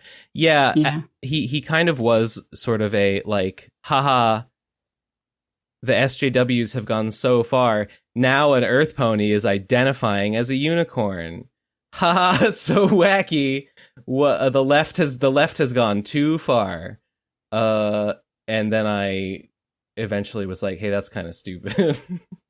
And I made him cool by sending him to Slime City, and he became a base dialectical materialist Marxist, and now he's good.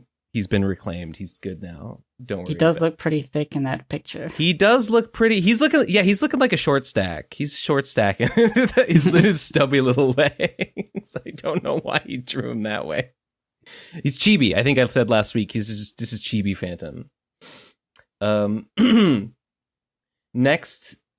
So is Phantom just in Endless War now? Is he in that land? He's just hanging out. Well, I don't know if you. Oh, this is a one angle that I like kind of forgot. I was trying to type up like the Kickstarter page, and I kind of forgot, and then I remembered. Is the ending of Slime and Punishment is like secret, and like the only way you could find it was by beating Phantom's Revenge, and Phantom's Revenge is like way too hard for the casual gamer. And not me though. I did it. That's right, but I think most people probably didn't. I think like a pretty small number of people actually did it. So even the people that have read Phantoms or Slime and Punishment, most of them have not seen the end, and that's a big reason why. So if that's you and you're too casual, you can buy my book, and that has the ending in it. Lamau. But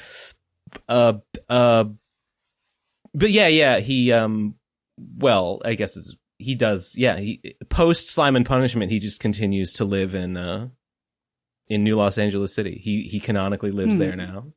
Yep. Although he can go back to Equestria through the Night Star portal, which is now a permanent fixture in the sky. And someone, devs, I hope an Endless War dev is listening right now. If we can please add some functionality where you can travel to Equestria when you're on the blimp, when you jump through the portal, I would appreciate it. Just like Twilight Sparkle. Just like Twilight Sparkle. And that's the plot of Equestria Girls, right? Yeah. Yeah. Okay, I think the first voicemail this week is from, it's called 63038 from Prince Isolation. 3, 2, 1, go. Welcome back to the Ben Saint Appreciation Hour, where on Yay. this episode, a quote by Ben Saint. I already streamed for like 2 hours, and I started streaming kind of late today.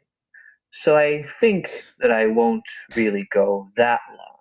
I won't go Yeah. like 5 hours or anything like that. Right. And then what happened? Okay.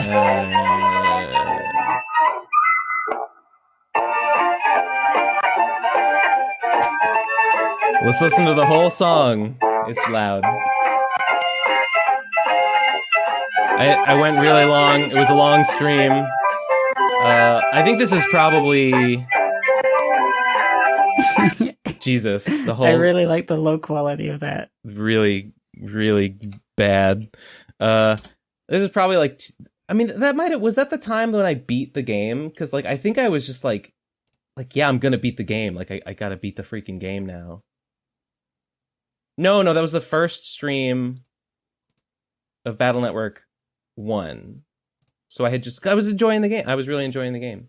And I think the one after that, though, I went for 4 hours. And yeah, I think I'm gonna try and keep my streams like 4 hours or shorter going forward.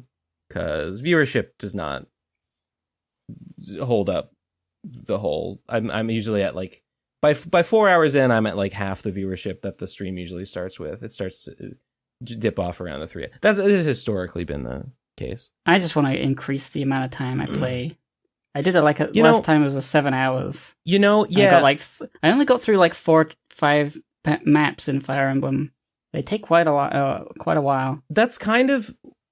Yeah, when I go 6 hours in a stream, partially I'm just kind of like, even if there's only a few people actually in the chat, I'm kind of just playing it to play it because, like, my goal is to play these games. So, yeah. I don't feel like, oh, nobody's watching. I gotta cut the stream. I'll come back later. I'm like, well, even if no one's watching, I'm still accomplishing my goal, while I'm streaming. So that's why I stream for a really long time sometimes. It's part of the reason why. Yeah. Thanks for making fun of me. Next one is called Real. Oh, is it a broken... Damn. Yeah. The next one also says Real. Maybe it was a fixed... Maybe they fixed it? Yeah, that first link didn't work for me. And then this is real question mark ... It's got a voicemail attached. Yeah, okay. Let's okay, let's listen. 3, 2, 1, go. I'm so very sorry to do this to you all. However, let me just read it for you. This is Yai Ayanokoji Bloated by Not Whole Nuts on DeviantArt. Enjoy. And then I thought this might be like Veruca Salt Willy Wonka, but I mean it seems very similar. Wait. Okay, the next one is an image. I'm sorry. Glide Yaito. Okay, yeah. So in Megaman Legends, there's a guy called Glide, and this girl Yaito, I don't even know who that is. It must be like a really minor NPC. And then I guess she kind of looks like, Yaito, and they kind of, I guess it's supposed to be the same. Yeah. I mean, the girls definitely look similar. I don't even... Who is... Okay. Yaito, Mega Man...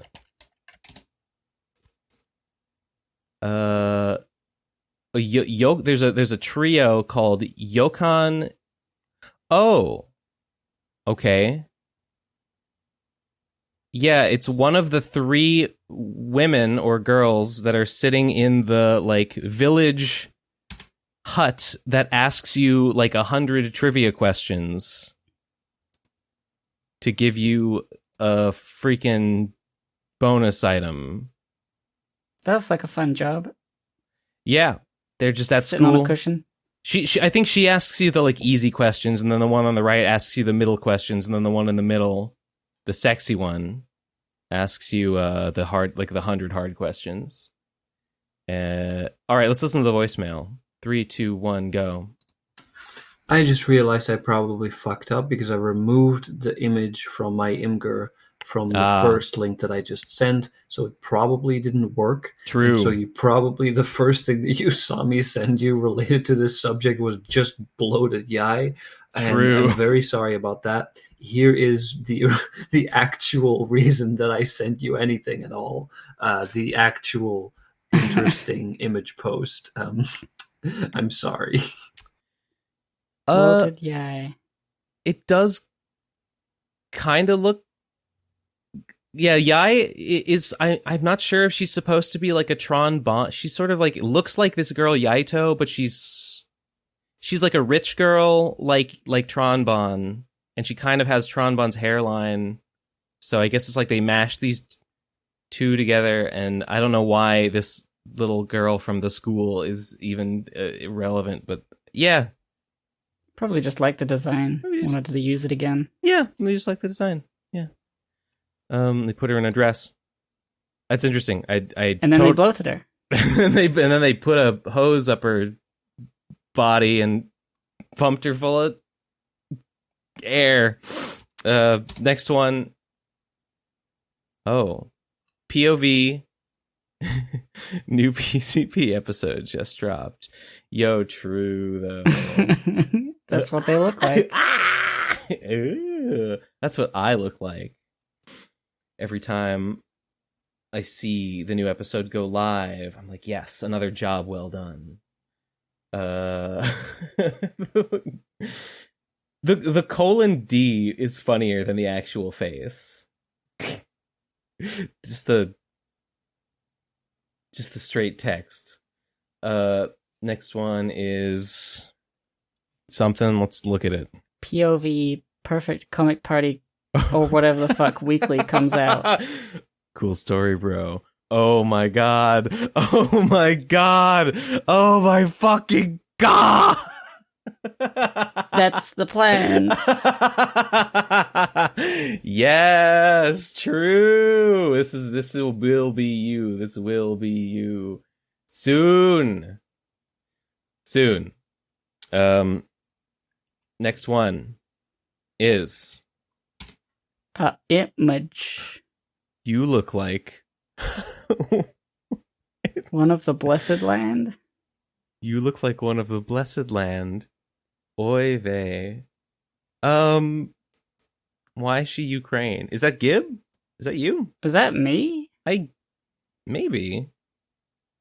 Why am I mean, I guess I'm Ukraine aligned, I guess, if you ask me, but like, it's not a big part of my personality. That's the one thing when people ask, who is Gib? I'm like, well, she loves the Ukraine.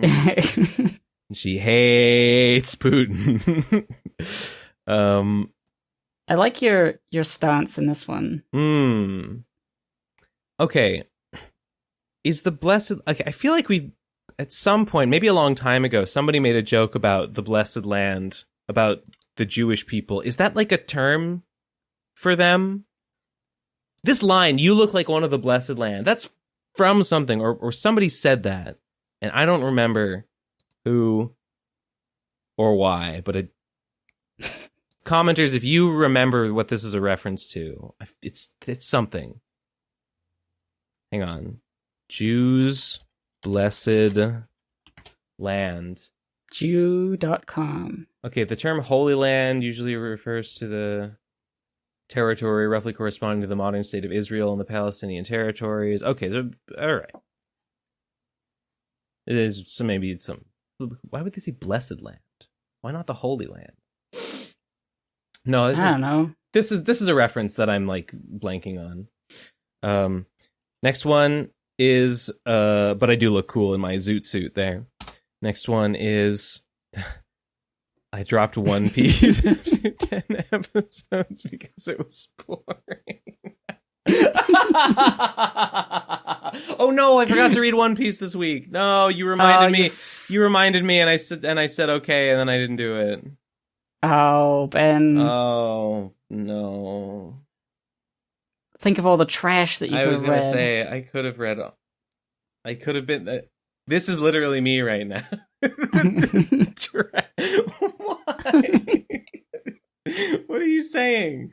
One Piece is good, actually.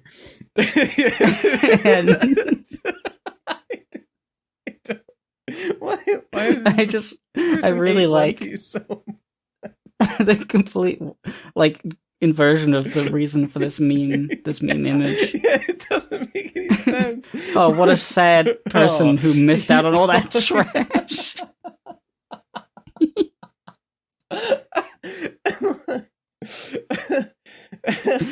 Is the implication that like the first 10 episodes are good? Or is it just that like all of One Piece is trash and like it's a good thing you stop?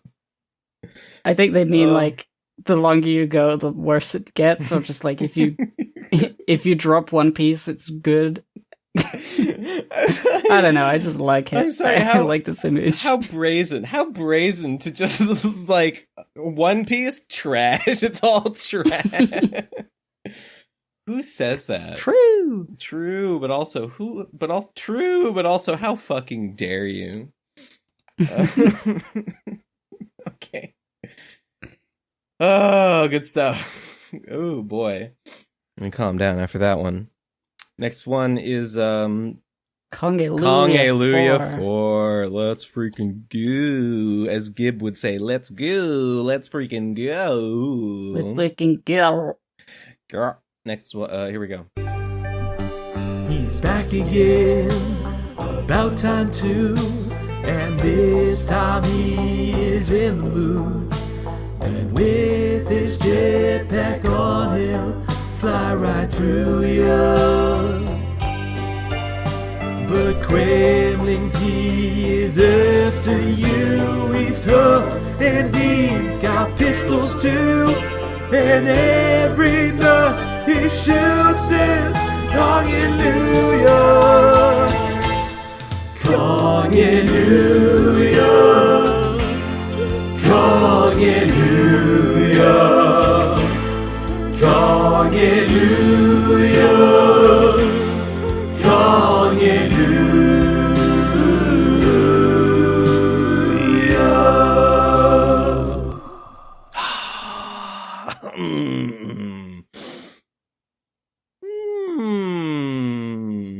Congelulia. Delightful. Another banger. Are we gonna get like a compilation? When all the verses have been performed, are we gonna get the full song? Maybe. I would lol. I think I would probably laugh. I would loud. sing Congelulia if we got a compilation. I would sing if we got a compilation. Compilation. There we go. Now we're talking. Okay. Here we go. Next one is an image. Oh, come on, Fluttershy. I got plenty common with you environmentalist folk. Such as? Such as? Well, we both hate coal burners, don't we? What? What is that smirk for, Applejack? What do you mean, both hate coal burners? Is that a racist thing? I mean, because it's Applejack. Of course, everything she says is racist. I would imagine. That's the joke, but I don't actually know the reference. I don't know what is being referred to. Oh. A non-black person, usually a woman who has sexual relations with black people, usually men. Well, now I know. AJ. Applejack.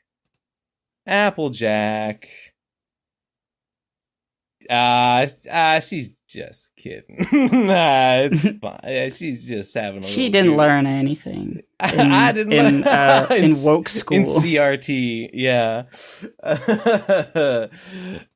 Just one of her many quirky traits. Okay, the next one is called "Give This Man Justice." 3, 2, 1, go. So I just went back and skimmed through episode 132 of the PCP, just because it was the Deltarune one, and I liked seeing everyone as the Deltarune characters that Gib drew back then. Oh, yeah. It was nice and fun.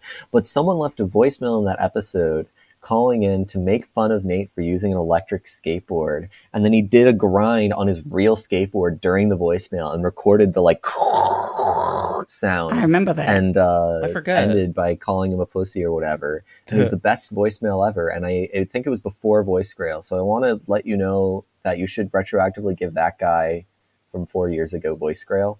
Also, does Nate still use his electric skateboard? I feel like I haven't heard about that in a million years. I don't know. I'm sorry, your voicemail was just so boring. I agree about the voice grail, though. I remember that one. I remember we all cracked up because it was just sort of like just a typical voicemail, but then he did the skateboard trick with the audio. And then it was like, yeah, fuck you. It's great. I actually don't remember that almost at all, I don't think. So maybe I remember it was funny enough that everybody laughed, including Nate. Yeah, I'm drawing a blank. But sounds pretty cool.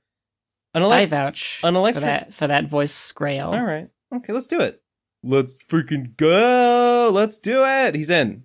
God's gift to grinds is in. Yes. Yo.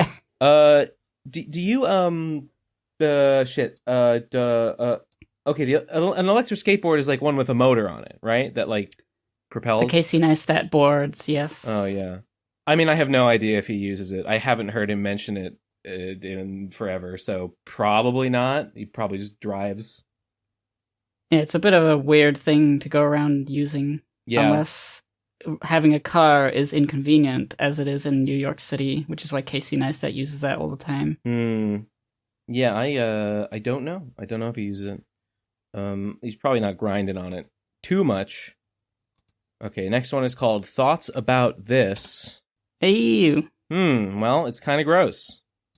Reminds me of that I don't know what artist did it, but like something a teaspoon made of fur. Oh. And it's like a series of like, what if an object was like made of a material that made its purpose pointless? It made it really bad at its purpose, like something that you would heat up being made of, I don't know, bubbles or something. Maybe being made of wood. Oh, I see. Merritt Oppenheim. Yeah, I see. There's like a cup and a dish. Here, I got the image. Cup and a dish and a spoon. Cup and a dish and a. Hey, I'm eating a cup and a dish and a. Yeah. Yeah, that's the one. Yeah. Like it makes it sort of pointless that it exists. Makes. But I guess in this case, you could cut the non-hairy part of the cheese away and eat that if you really wanted to. Yeah, I think that's probably how I would approach this cheese problem. Is this AI generated? No. Nah, it's gay-I generated. Gay-I? Yo. Sick. Was there some AI news? I might have talked about that one clip. You know that one like really fancy looking clip going around of like the high resolution like people playing rock paper scissors? I haven't seen that, but I don't. The thing that's annoying me with AI is that extremely unfunny people are going out in droves to make the same video over and over again of Donald Trump and Joe Biden and whoever else just speaking about whatever. And it's like, haha, isn't it funny? Isn't it funny that these famous people that you wouldn't expect to be playing a video game are playing a video game and they're on headsets and that's it. I gotta admit, I saw like a couple of those and I did think a few of them were really funny. It's funny once, but like now that it's so accessible, it's just going to continually be a thing. Yeah, being like, oh god, that's a gag. That's a gag. That's not gonna. You got to be good at writing if you want to make something like that funny. I really think that Tall Bart's videos of Joe Rogan and Ben Shapiro and Jordan Peterson talking about their money troubles are really good. He's Tall Bart's pretty good. He writes really funny scripts. I like him. I I mean, Torbot was making like YouTube poops, like sentence mixing without Yeah. AI. Yeah. So they have, they've shown that they can come up with some funny things. The AI stuff, though, it feels a little, I don't know, less funny. I think something. You think it was funnier when he was mixing their actual words together? Yeah, because it sounds unnatural. It's the sort of it's the fact that it's obviously not really them. That there's an extra element of like absurdism in there that makes it like I don't know. I prefer it, I guess. Yeah, I mean, So somebody's I see saying what like you're saying. like an AI generated voice of a person who you wouldn't expect to say "I suck dick," saying "I suck dick." It's like, sure, they wouldn't say that, but it just sounds like them saying something. Sounds like a person talking. But if you you sentence mix it, there's something else to it, and I like that. Tall Bart's skits have a little more going on in them than just having Jordan Peterson say that he's gay or whatever. That's a lot of it, but yeah. I don't know. I saw they've started to they have sort of like a narrative to them. They sort of make jokes about themselves, and like they have, I don't know. I saw one that was Jordan. It was Rogan and Ben. They were AI generating like let's make, well, this AI stuff is so funny. Let's make Jordan Peterson say some gay stuff or whatever, and then they do that for what? I don't know. I think he's good in there. I don't think they're bad. Fuck you. Just leave my man Tall Bart alone. I don't think they're bad. He's just trying to do his at work. all. He's trying to live. They are competent and humorous. I guess I've just seen a lot of it recently, and I'm like, well, where's lamp oil, rope, and bombs, huh?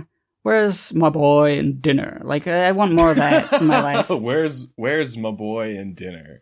Okay. I mean, sure. No, I understand what you mean about, like, yeah, the weird and unnatural way that it sounds when they just, like, are obviously cutting, like, lines together to make them say some wacky shit. Yeah, it has it's funny in a totally different way. Yeah. I thought it was really funny to see Tall Bart. Yeah, I had been following Tall Bart and I've been seeing his mixes, his videos, and then when AI came out, he suddenly like jumped on the AI train and he started doing like some different ones using this AI voice tool. And I thought, that's great. I don't know, it's cool. He's like, oh, a new thing I can make these videos out of? Well, I'll do it. And he did it, and I think it's good. Yep. Next one is called Vocaroo. how to send file without Vocaroo, and then he sends it by Vocaroo, so that's interesting. 3, 2, 1, go. Bro, remember Rumbleverse? He fucking died. He didn't make enough money. What the fuck? Just like Maple Story 2. What the fuck? Life sucks. Okay, you don't need to pretend you care. Maple Story. Okay, what was it? Ramboverse? Ramboverse? I don't remember Ramboverse or whatever that could be.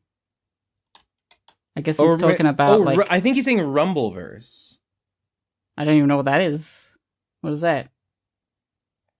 Rumbleverse was a free-to-play brawler battle royale video game developed by Iron Galaxy and published by Epic Games Publishing. I heard about that. 91% liked this video game. Did it die? I guess it got shut down. Rumbleverse's shutdown feels sudden, but the writing was on the wall. Yeah, I guess the game died. I mean, I never thought about it even a little bit while it existed. That was the dodgeball game, wasn't it? I don't. Maybe. I'm pretty sure I saw somebody watching it and reacting to it as like a trailer. Maybe it was Jerma, and he was like, "Oh, it looks pretty good." And it looked like a dodgeball game, but like battle royale dodgeball. Maybe it was like announced at like E3 or something. I fucking don't know. Do they do E3? Does that exist anymore? I think they don't. I think E3 died. Everyone's dead. Does that mean that PAX became the new E3? I don't know.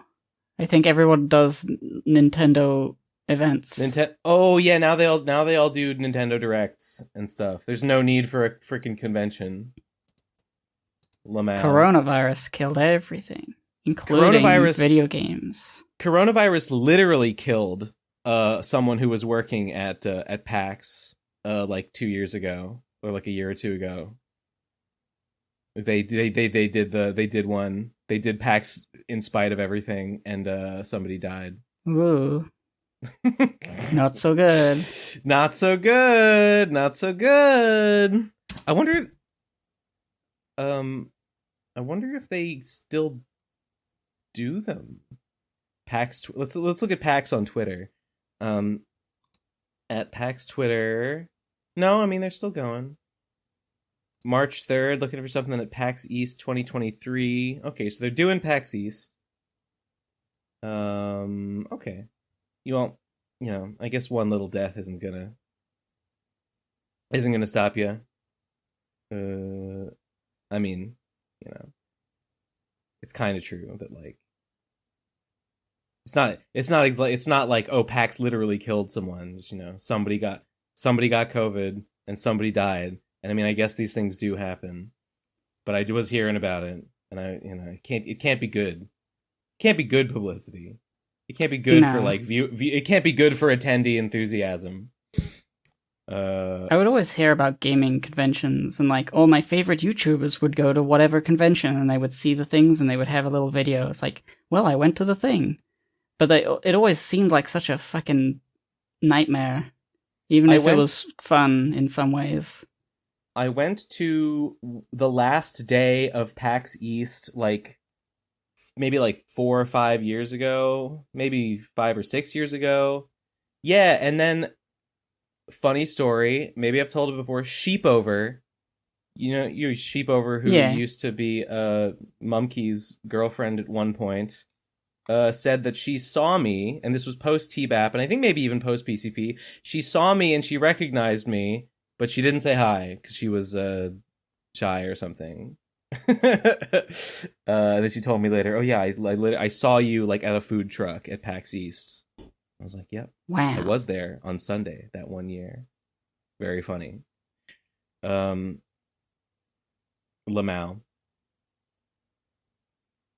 What was the other one he said? Rumbleverse and something else? Maple Story 2, I guess. I've heard of Maple Story. I think I did know that there was a Maple Story 2. I didn't know that it died. Oh, Maple Story 2 lives on in our hearts through its creative expression and unique aesthetic. We'd like to thank the wonderful Maplers. No, not the Maplers. We'd like to thank the wonderful Maplers that inhabited its charming world by offering you the chance to keep some of what made the game special. Here you'll find links to download all kind of designs, illustrations, concept art, and more. There's tons of art and never-before-seen assets, and we invite you to take a look. We've also uploaded the music of Maple Story 2 onto our official YouTube channel, where you can always find it if you want to take a trip down memory lane or download and take it with you on the go. Oh my god. Why is that hitting me so hard? It's a real big thing when it's like a lot of virtual worlds online, like MMOs. They feel more than just like a video game, especially when you're young. You spend a lot of time on there. They're like a virtual, like physical place, and then they don't exist anymore. People get real fucked up about that. So I know I do. I'm still sad about World of Warcraft changing everything in the Cataclysm. I thought you were going to say Club Penguin. I mean, Club Penguin as well. I was going to say that as well. And then, good. And then, like, RuneScape, before they released old school RuneScape, RuneScape had changed beyond recognition. It was just like, this is not what I lived with. This is not my friend. I hate this place. That's what I say every time I look in the PCP server. Yeah. Oh, I'm that's just so sad. I don't know. I just thought I don't know. I can't look at this anymore. Maple Story 1 still exists. Like, Maple Story 1 didn't die. But I guess 2 was just like... I wonder why 2 died. Just the player base didn't migrate? I guess so. Maybe their business model was just not... Damn. The best laid plans. Next one is the Philosophy Nerd Hour from Prince Isolation at twitter.com. 3, 2, 1, go. On episode 350 of the Pro Crastinators podcast, Ben Saint does not seem to fully understand what Vini Vidi Vici means when he says that he appreciates give and take for simply being who she is. But if he'd have read Kierkegaard, and specifically The Sickness Unto Death, he'd have known that, according to Kierkegaard, we are constantly living in a state of despair because of the friction in our human condition between what we want out of life and out of ourselves. That's me. And what we eventually get, and what the limits of the material world are. And because of this, he claims that everyone can live with despair in several ways. One of these ways is despairing, wishing to be oneself, wherein someone wants to be themselves, but wants to basically change their condition of existence and continually improve and fight against their despair. In the other case, there is despairingly not willing to be oneself, in which case one despairs of existence so much that they don't even want to have their own identity anymore. They want to basically reject themselves and their own lives. So I suppose the question is, Ben, do you want to be yourself? It's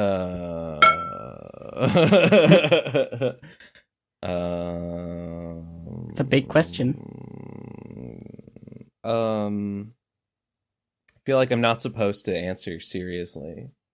A lot of the time, I don't know. I think a lot of the time, most of the time, yeah.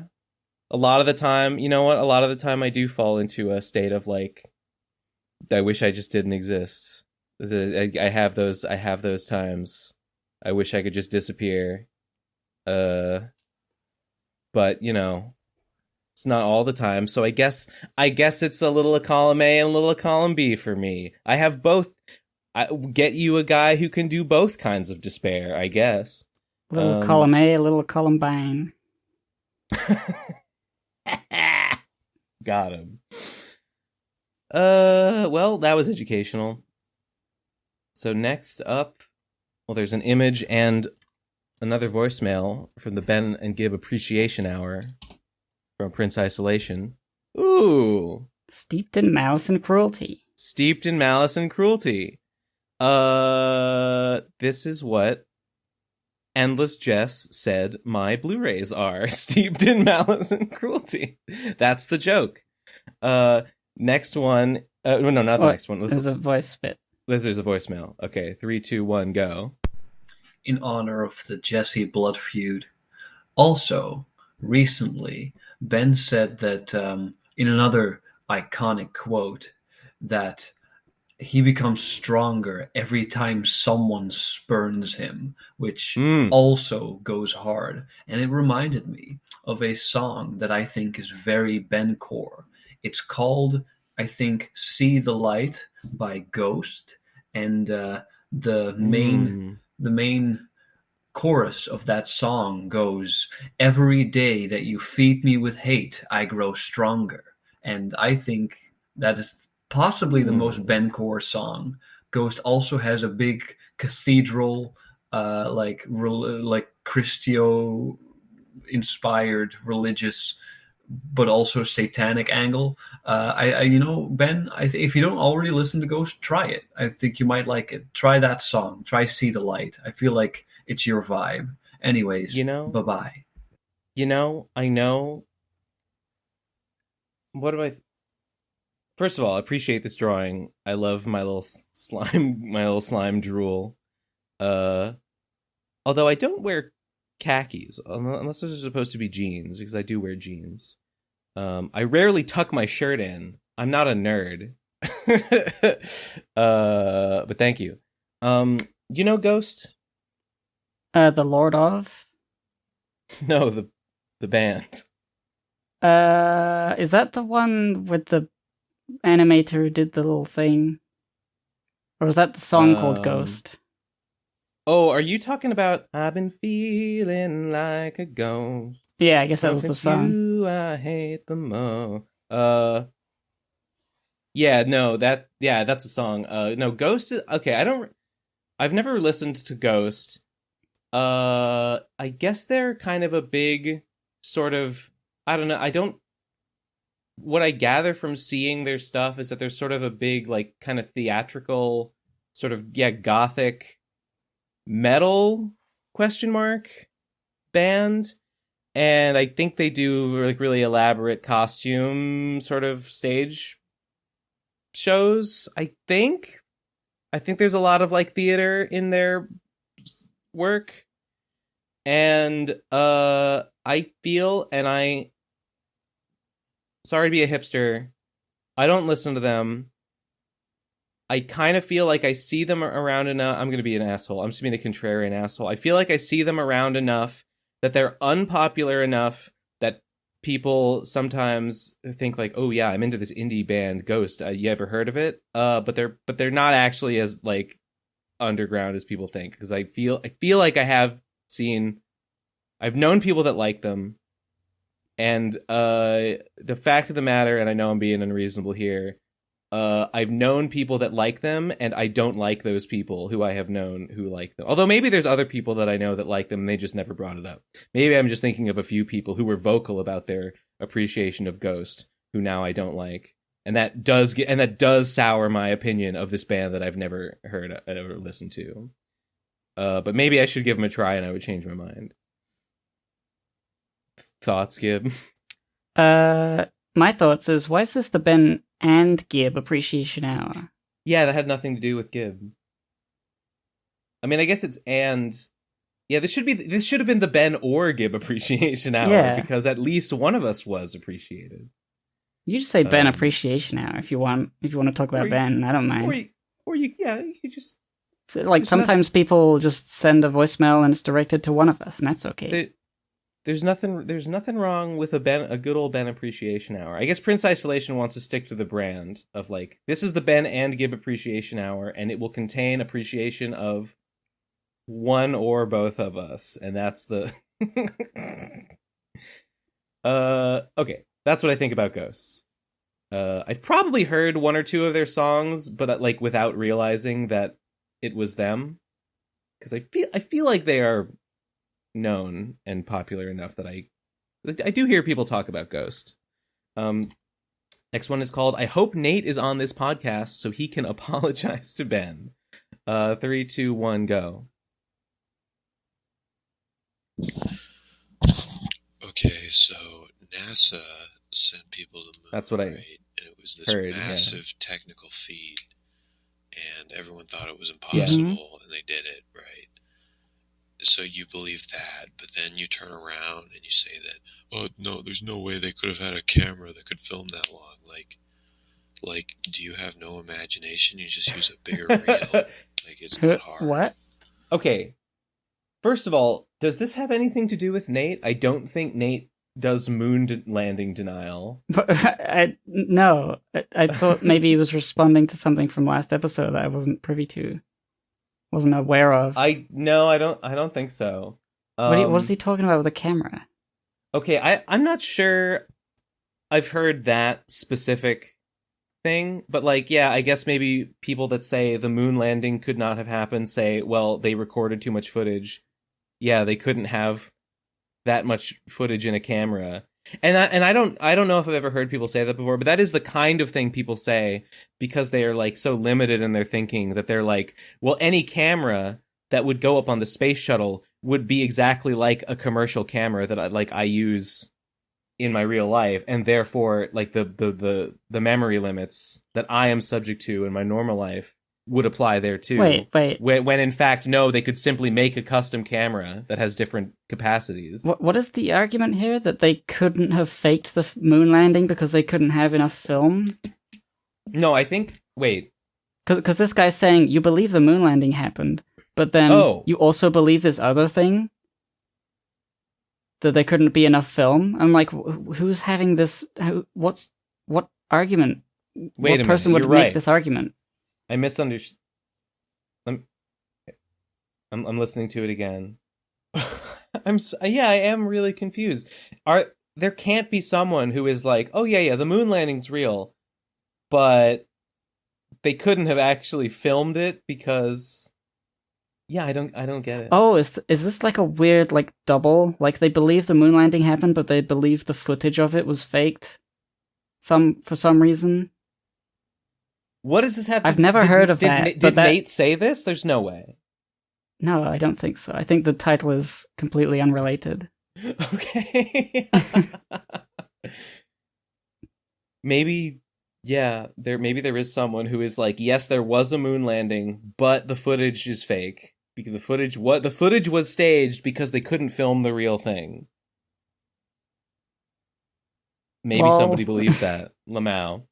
Next one is called... That's a very funny conclusion to draw from the whole thing. I would never have considered this idea. They probably just had funny cameras. They could put a man. They could get a rocket into space and put a man on the moon, but they couldn't make a camera with a reel big enough to film it. If God could, could God do a moon landing so impressive that even he couldn't film it on a camera? I think perhaps. Next one is called Ben.exe. 3, 2, 1, go. Hey Ben, congrats on beating Battle Network 1. Did you ever have plans to play Network Transmission on GameCube? Pretty sure you already know, but it's basically classic Megaman, but with the battleship mechanics. Oh. And in fact, it's actually got a lot of callbacks to the first game, which is pretty cool. And more importantly, it's got Zero.exe, which I think is just the coolest version of Zero throughout the entire franchise. That's so funny. Spoilers, I'm sorry, I guess, technically. His battleships really fucking suck, but, just being able to summon Zero to fight is just really cool, and I just do it anyway. But yeah, good luck with the rest of your Battle Network series, and I look forward to your next lecture, whatever the hell it may be. Sweet. I will start working on the next lecture soon. Oh, that's another fucking thing that I got on my plate that I have not even been able to really do. So many irons. Too many irons. Okay, that's really funny. First of all, I didn't know that that's what network transmission is. I was planning on playing it because I know that it's part of the series. I didn't know what it was though, but that actually sounds like it could be really fun. Like it's like a side scroller, but with the battle. That sounds awesome. Now I really want to play it. And that's really funny that you say that about Zero, because at least one person in my chat has told me that Zero.exe is like the worst version of Zero, and they hate them. So I'm interested to hear that opinions are divided on Zero.exe. So I look forward. Maybe he's like super edgy. The Proto Man in Megaman.exe is basically, I mean, he looks very much like he's a mashup of Proto Man and Zero. So it's like they were trying to combine those two into one character, and they just called him Proto Man. I know that there is a Zero.exe. I actually don't know what he looks like. I haven't looked him up. But someone told me they hate his design, and this guy says he's really cool, even though his chips are bad. So that's exciting. Yeah, I definitely want to play network transmission. Probably in release order. I should look into like what the release order was. Next one is it's a new comic. I think it's a Dropbox link. That's me. Yes, the sniffer. Oh. Sniffed the I forget what is the just big nose. Sniffed my boobies away. No. How could you? It's not fair. I never get what I want. As soon as I am happy, some goofy shit has to happen to take it away from me. They were perfect. A million feminims would make them that big again. My life's over. They were so squishy and snuggly and warm, and it's just not fair. True. I can't go on like this. Everything is ash and woe. I'm gonna kill myself. No. Yeah, I'm gonna jump off the top of HQ and fall infinitely into the void. Void, etc. How should I do Erarare's voice? Hey, you want to put some clothes on? Is that too much? Is the inward voice too much? I remember that from the T-Bat plays. Hey, you want to put some clothes on? No, that's too much. That's a little too much. You want to put some clothes on? You want to put on some clothes? Void. Whose giant butt is that? Is that Erarare's giant butt with the heart-shaped pockets going through the doors there? Okay. Oh, let me zoom in. Oh. Yeah, it's Erarare. Doing a little rarity. It's a dress. It's the art. She's really doing the art of the dress right now. Cool. Now let's hit those 9 flights of stairs. 9? That's a lot of flights. That looks so cute. It is cute. I look like Jade. Yeah, definitely. So why do we gotta find Nate again? So we can use him as a blood sacrifice for the Nate fuckers. Wait, a what? Oh, I mean, everybody wants him back on the podcast, so might as well get some sweet content out of it. Can't blame him, though. Nate always brought that 2017 cringy edge that I sort of miss. Why'd he stop coming on anyway, again? Why'd he stop coming on anyway?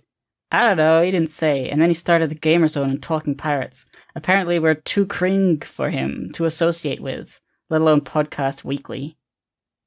But podcasting's easy. Oh, right? Right. Yeah. Okay, I'm pooped. Battery. Your battery is at 3%. Time for a charge. Oh, it's Bro. It's the Bro AI. Oh, no. You got your charger on you? I have a Type-C. What do you take?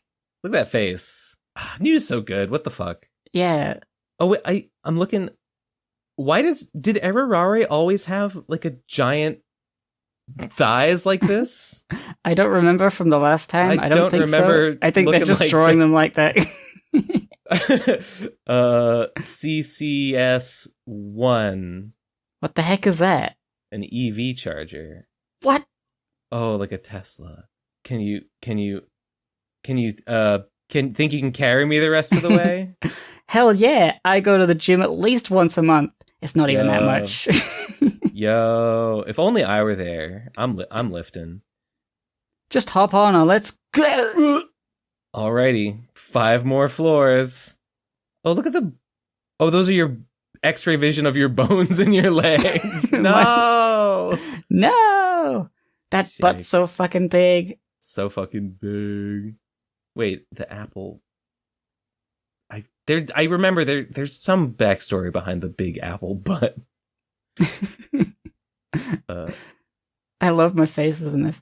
I know. Just 5 more. Okay, there's no way I'm pushing it. There's no way in piss shit. There's no way in piss shit and fuck. In piss shit and fuck that I make it 5 more floors. Gotta find a charger. I open a door. Hello? Another fucking monster? Fuck it. Scout. Wait. Scout. Nothing. Scout. Nothing. Scout. Nothing. Look how freaking cute these are. They're so cute. They're so cute. I'm shimmying. Oh no. Hey, close one. Is that the bear? Is that the bear from Gamer and the Bear? Perhaps? I was thinking it was beware of the bear. Prepare for the bear. Prepare for the bear, much more likely. Maybe they're the same bear. Why not? There's just 2 bears, and there they are. This is just one of the 2 bears. Did This is so good. This is so good. Did we say on the show that like, hey, we'd love to maybe put some of these new comics in the throw them in the dang perfect comic party? I think I should. We definitely mentioned it, but yeah, I should reach out to New on Twitter and like ask him like, hey, what do you think? What do you think if we put these in there? Should we? You said you have the high res of all the past chapters, right? Yes. Okay, cool. This one looks really good. The faces in this one are really cool. I don't have enough nice things to say about New's art, but I think there is a new drawn comic in the Dōjin, so that'll be funny. I need a dress like this. This is a good dress. It looks cool. This the one where you got your tongue hanging out, the posture. Yeah, it's great. You remind me of Elaine from Seinfeld, and I always liked her. So pretty, like a librarian, like a gothic librarian. Yes. Very cool. Very, very nice. New, you've done it again. You done it. You son of a bitch. You've done it again. Thank you very much. I'll appreciate it. Next one. Should we like? You know, I saw the Dick Show like posting fan art. They were like posting the fan art that they got that week on Twitter.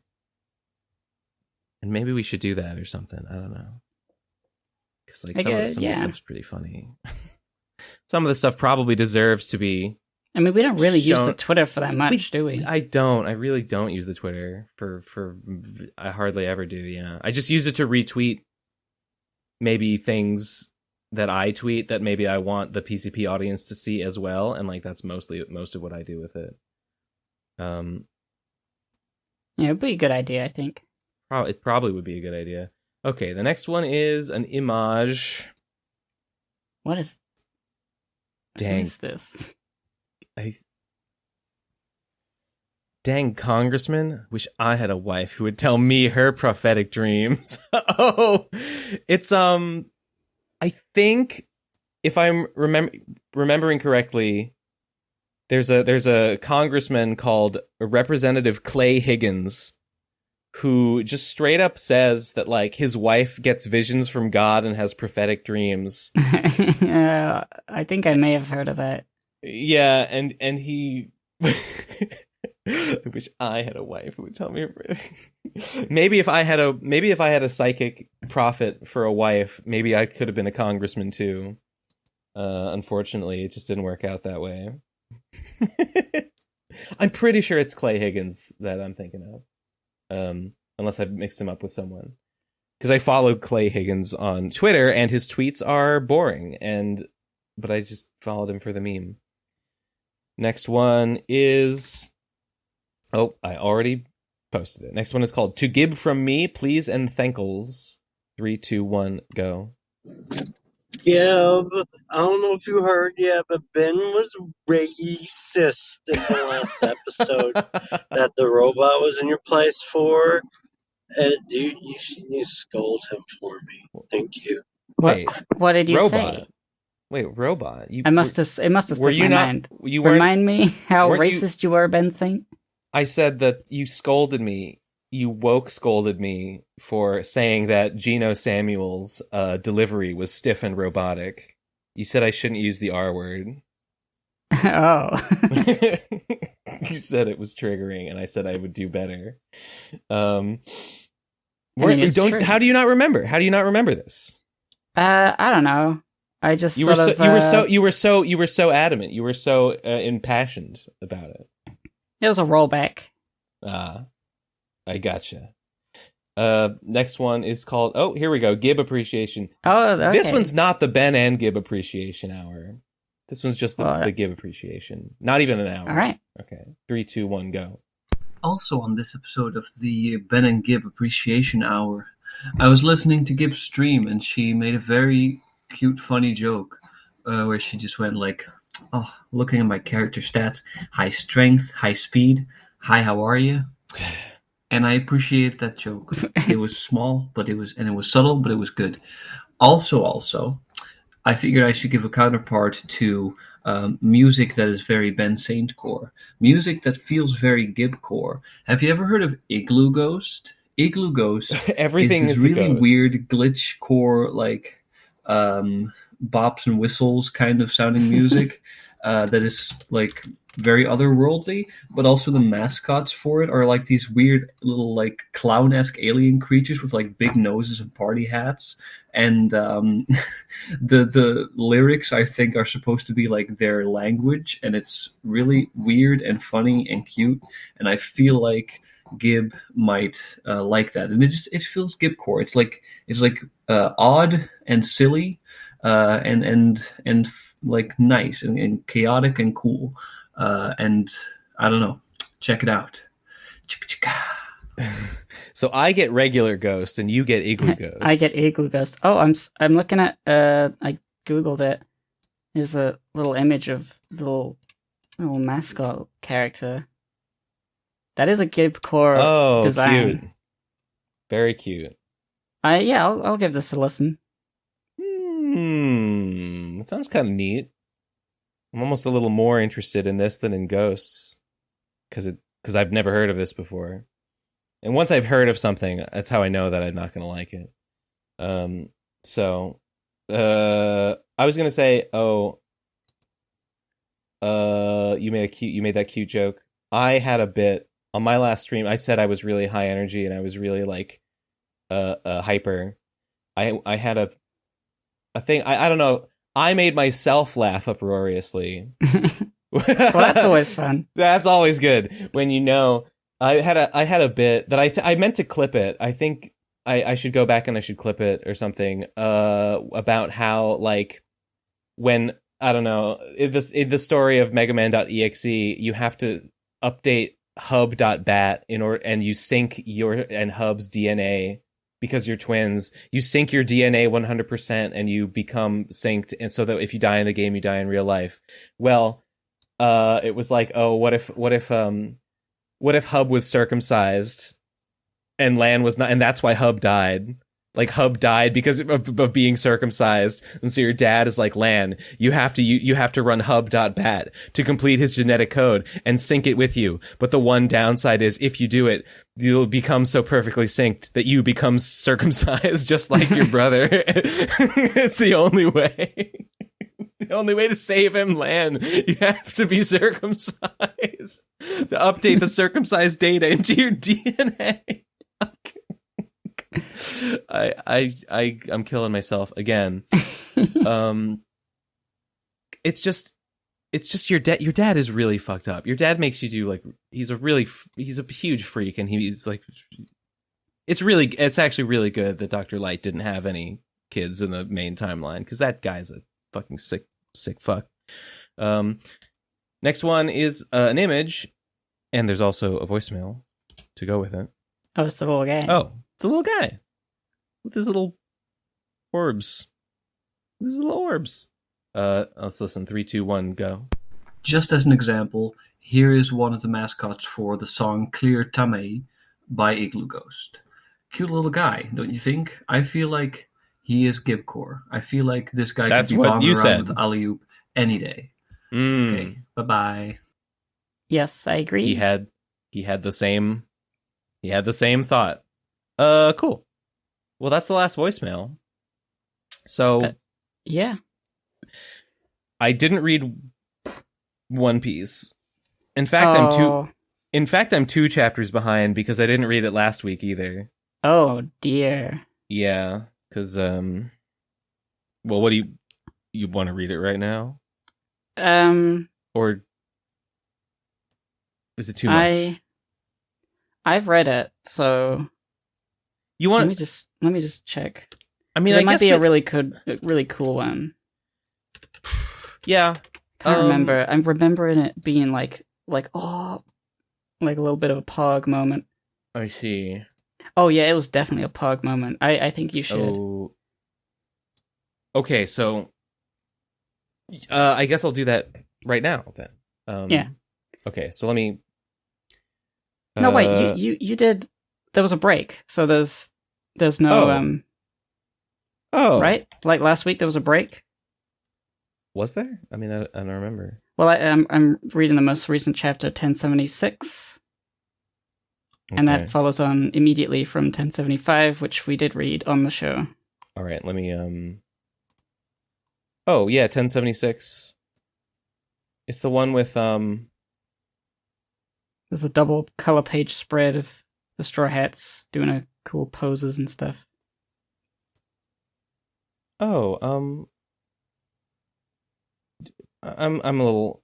Did I read 1075? It's the Gorosei standing there with Vegapunk, and then yeah. Okay, I did read this one. Okay. At the end of the last one, it was like Zoro and Luffy, with Kaku and Lucci, and considering maybe letting them free because the Seraphim have gone nuts. Yes. Okay. I'm reading. I'm gonna pee while you do that. Yeah. Good. The shorthand. I feel like Oda's shorthand for being like the coolest old guy in the world is drinking a huge amount of sake from a big plate. Yeah, he's always doing that. That Shanks. What Whitebeard was always doing it, and now Shanks is always doing it.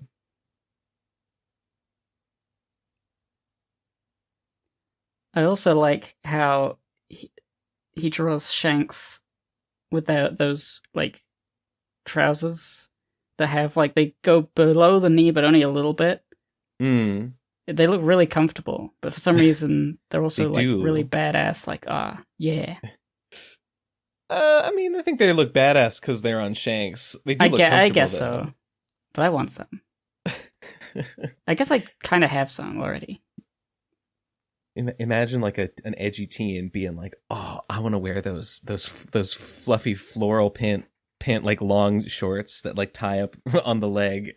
I'll look like such a badass, just like Shanks." I always thought Oda knew how to draw legs that looked comfortable to be like Luffy's shorts the whole time. It's like, why don't they sell shorts like that? Those look cool. They sell like fake, like sort of scuffed jeans and all. Like you can roll a jean up, but like it doesn't quite work. They're like fluffy somehow. Dory and Broggy?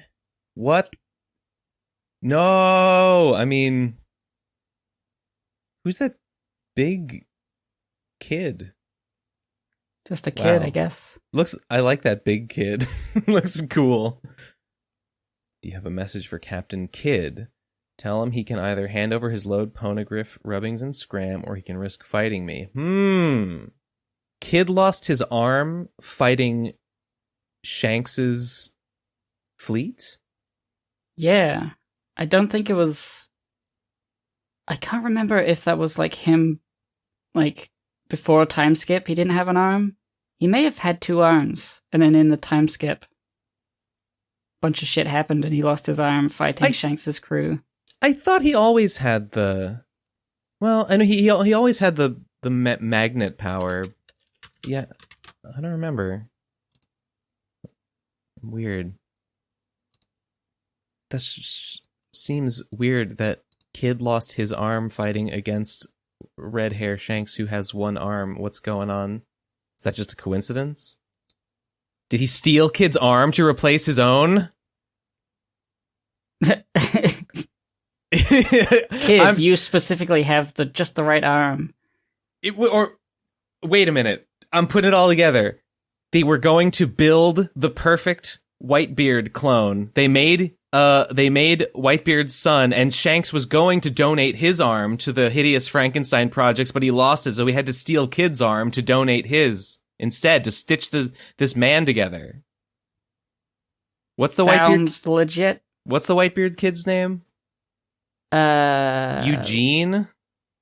The Edward Weevil? Weevil. Or the other guy. Edward Weevil. Yeah, Weevil. Okay,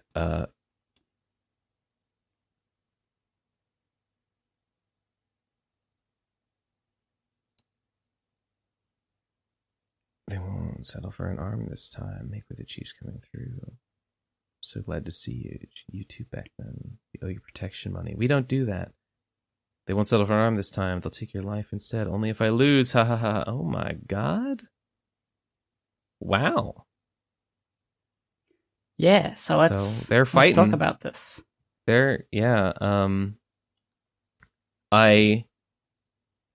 so I caught the thing that they gave little baby Mihawk the dice fruit. That's really, I don't know, it's cool. I guess the idea behind each of them is they gave each one like the best fruit they could. That's why they gave baby Jinbei the wave fruit to turn that he could swim through anything. And they give the best swordsman in the world I forgot about that. Yeah, and they give him the thing that turns his whole body into a sword. That's awesome. Yeah. It's so fucking powerful, dude. Yeah, cool.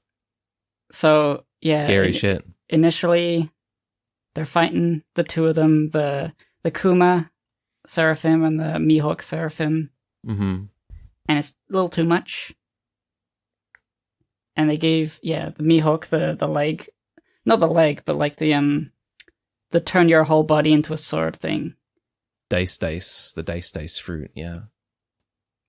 And so they agree to let him out. I like how Lucci is not trying to be subtle at all. Like he's not the kind of person to like scheme, I guess. He's just gonna say, "I'll kill you. I'll work with you now, and then I'll try and kill you afterwards." Oh, I'll kill you. All right. Yeah. It's like help us get these guys, and then let us put the handcuffs back on. Okay? They're like, yeah, sure, yeah, whatever. Yeah, of course. And he's so proud. He like is easily got by the insinuation that he's like he'd be a coward and a sore loser if he didn't, Yeah, you can't beat me, so after this, you got to fight me.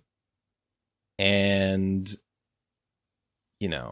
once if you win, if you beat me, then whatever. But like you can't beat me, so you can't just do whatever you want. You got to fight me first.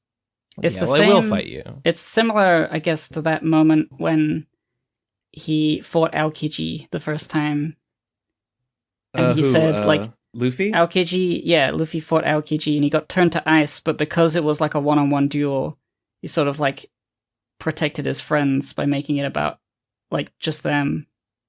And Aokiji was like, I guess I can't kill everyone like I planned to. That's pretty cool. You got me. I forget exactly how. I don't really remember what he said. It was sort of like an honorable duel sort of situation in order to protect his crew. But this time is a little more low stakes because Lucci can't beat Luffy. He probably can't. I mean, didn't they just lose? Didn't Lucci like just get owned? He did. Yeah. So I don't know. But he did come back. It wasn't like he was at the brink of death. He came back with Kaku and Stussy at the top after they had retreated to the egg area or whatever it's called. So they're all right. They've temporarily joined forces against frickin' I think it's just the Mihawk and the Kuma Seraphim. It looks so cool. Them doing their big attacks at the same time. Oh yeah. And of course Kaku was like a swordsman, so it's like it's their enemies. They're one-on-one enemies, but together. Kong gun. It's like crack for me. 6 king gun. Yeah, Luffy and Lucci fighting together, and Zoro and Kaku fighting together. I love Kaku. The fight, the Zoro versus Kaku is one of my favorites of the whole series. Yeah, the whole like fucking cutting through the Enies Lobby tower, and then it was like slowly shifting the entire time after that.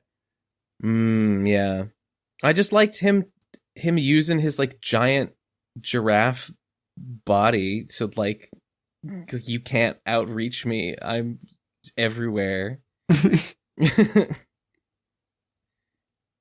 Can't wait to see it return. I can't beat a neck that long. There's no. What do you even do against a neck like that? Slice it? I don't think so. So then we're in some sort of containment chamber with a bunch of government intelligence agents. Yeah. From various Crastinator podcast. True. Various make clones, yeah.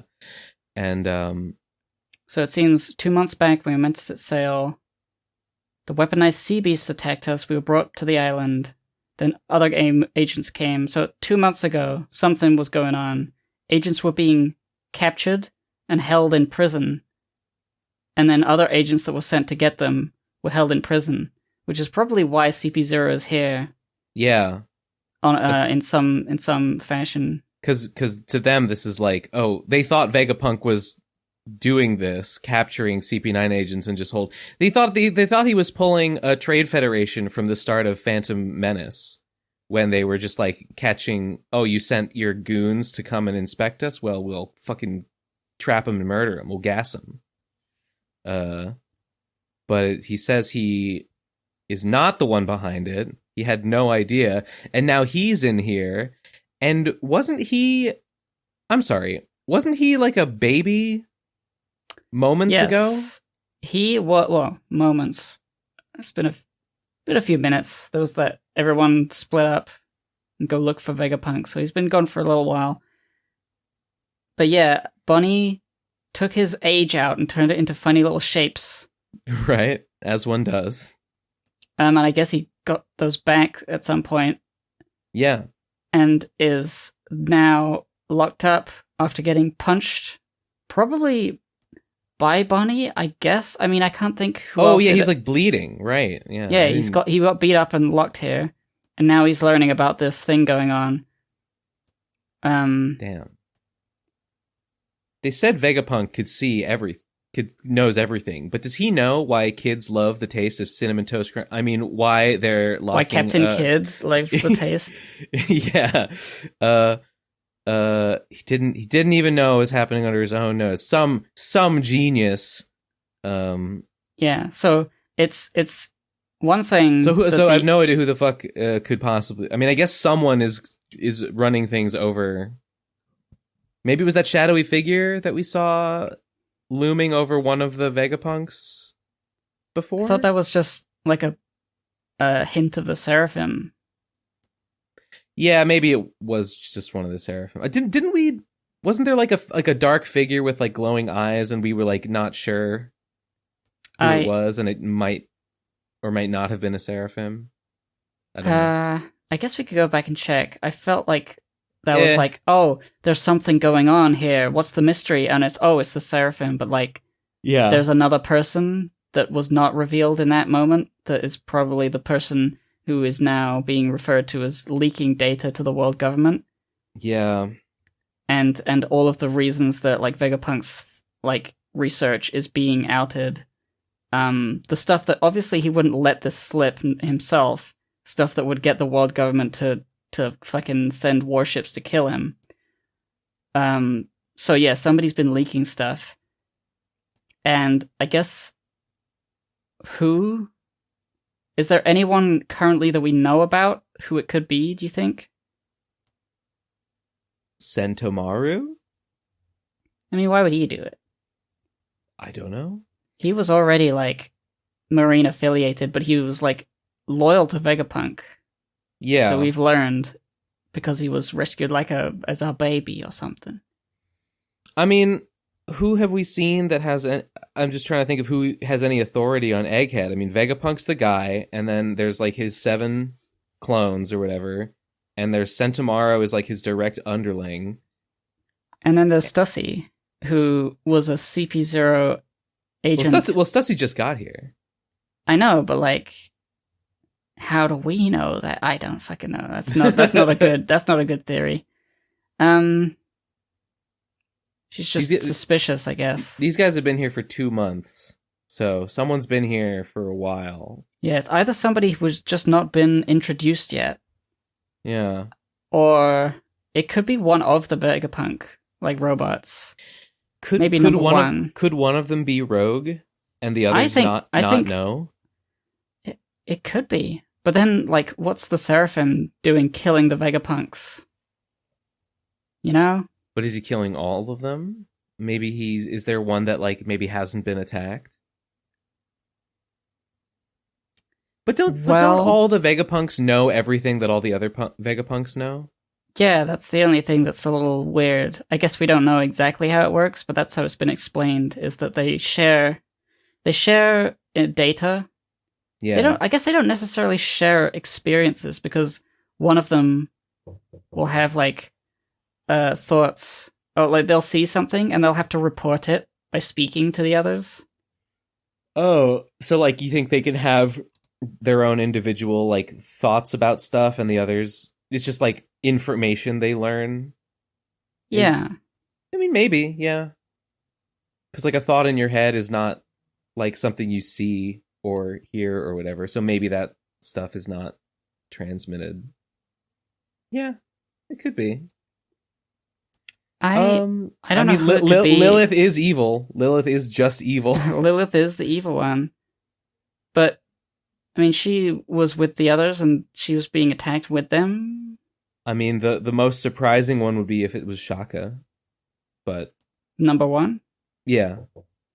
But I feel like he's got more power to do that because he's like the guy who looks at all the information. He says things to everyone about what's happening. He seems the most on the level, which is why it's like it would be the most... He seems like the least likely candidate, but that makes him probably my first guess. If it is one of them, it's probably him.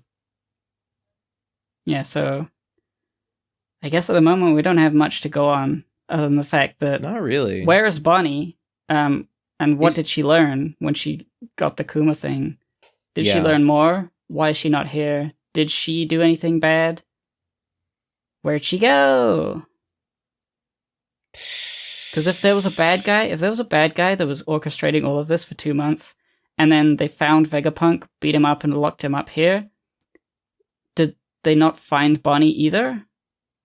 Is Bonnie just somewhere else?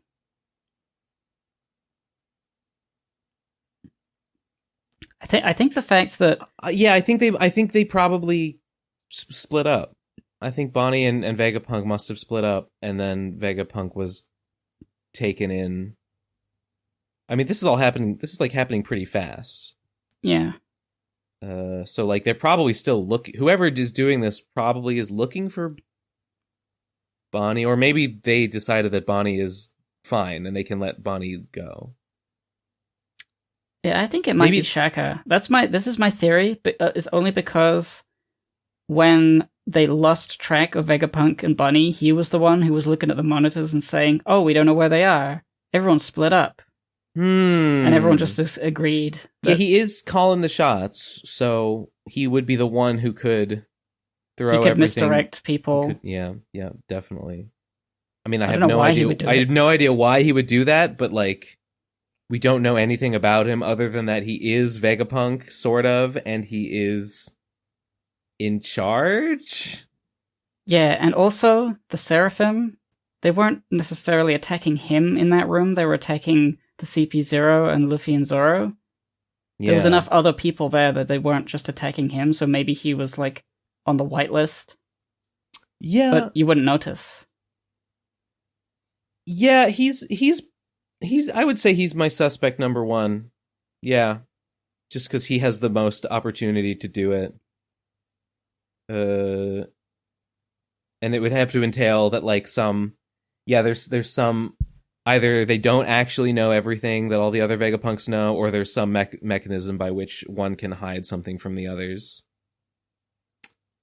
But I mean, outside of that, or maybe Sentomaru, I can't think of anyone else who would be doing some weird betrayal over like a long period of time. Well, Unless Vegapunk is just actually evil. What if he's just lying? What if he's actually just lying and he put himself in jail and he is bad and the mastermind and all of them are just playing a big long con? You know, it's possible. I just feel like it would be a shame if like Vegapunk was a bad guy this whole time. I agree. But what if I don't want Daft Punk to be evil? We'll have to kill Daft Punk. Maybe he's not a Daft Punk after all. Maybe he's a sensible punk. What if he takes his head mask off and underneath is like, she's got some kind of fucked up. He's got some fucked up comedic villain face underneath. He's got some big teeth or something. Yeah, like he's resentful for Dr. Vegapunk for making him ugly, so that he needs to wear a mask. Yeah. You made all the other Vegapunks look nice, but what about me, huh? That's why I started spying on you and taking your secrets. Yep. And Vegapunk nods and says, yep, that's exactly what I would have done. I should have known. In that situation, I would have behaved exactly the same way. And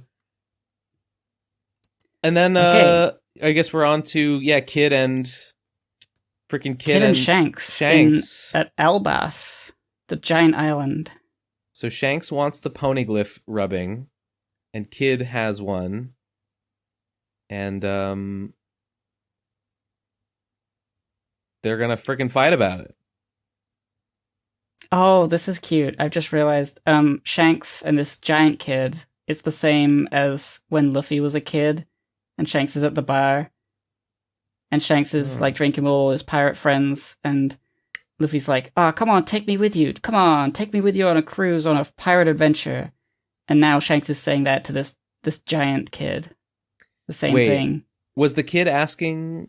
Oh yeah, there's no way I'd bring a hot-headed kid like you. Wait, is this a giant kid?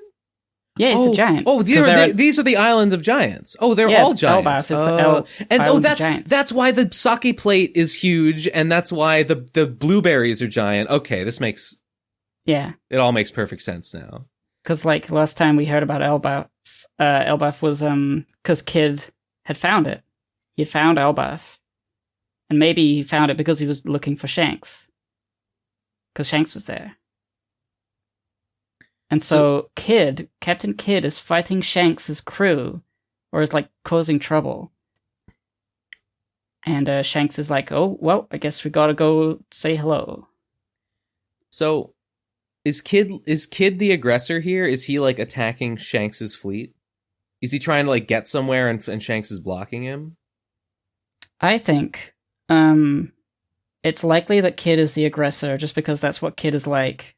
And seeing as he has a history with Shanks, he probably wants to take down Shanks in the same way that he and Law took down Big Mom and like everyone took down Kaido and all that. It's like he's one of the Yonko. He's a target. Hey, look at this. I mean, what do you make of in this panel? This panel of Elbaf. I mean, just look at the way that the island looks. There's like a big black like pillar. I would say that's a tree. That's like a giant tree. Perhaps a world tree, perhaps a Yggdrasil. That's a classic Norse thing, along with Vikings and giants. Oh, yeah. That's a good point. I looked at the way that the island looks, and I thought it kind of looked like Fire and Ice Island or whatever that was called. Like, it looked like some of these mountains were like melted glass or something. Yeah, maybe it's just a huge tree, a huge world tree that would... Either that, or it's like a huge Viking Elbaf giant castle. The texture on it does look like bark, now that you say that. No, I think you're right. I think you've hit the nail on the head there. And then, wait. Actually, if you look up above the ships... Like, above the ships, there are, like, sort of screen tone, like, gray lines. There's, like, pillars. Like, further away. Maybe there's many trees. I think these might be giant trees. Yeah. Is this, like, Adam wood? Do you remember that being, like, the special wood that was used to make Gold Roger's ship, and then Frankie bought... The Thousand Sunny. Yeah.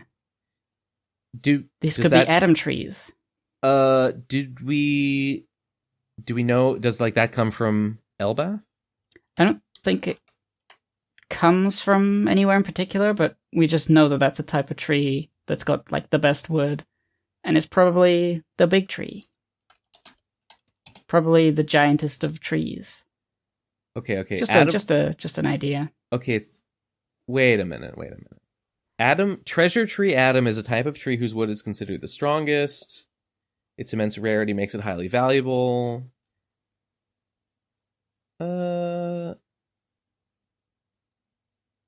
Okay, no.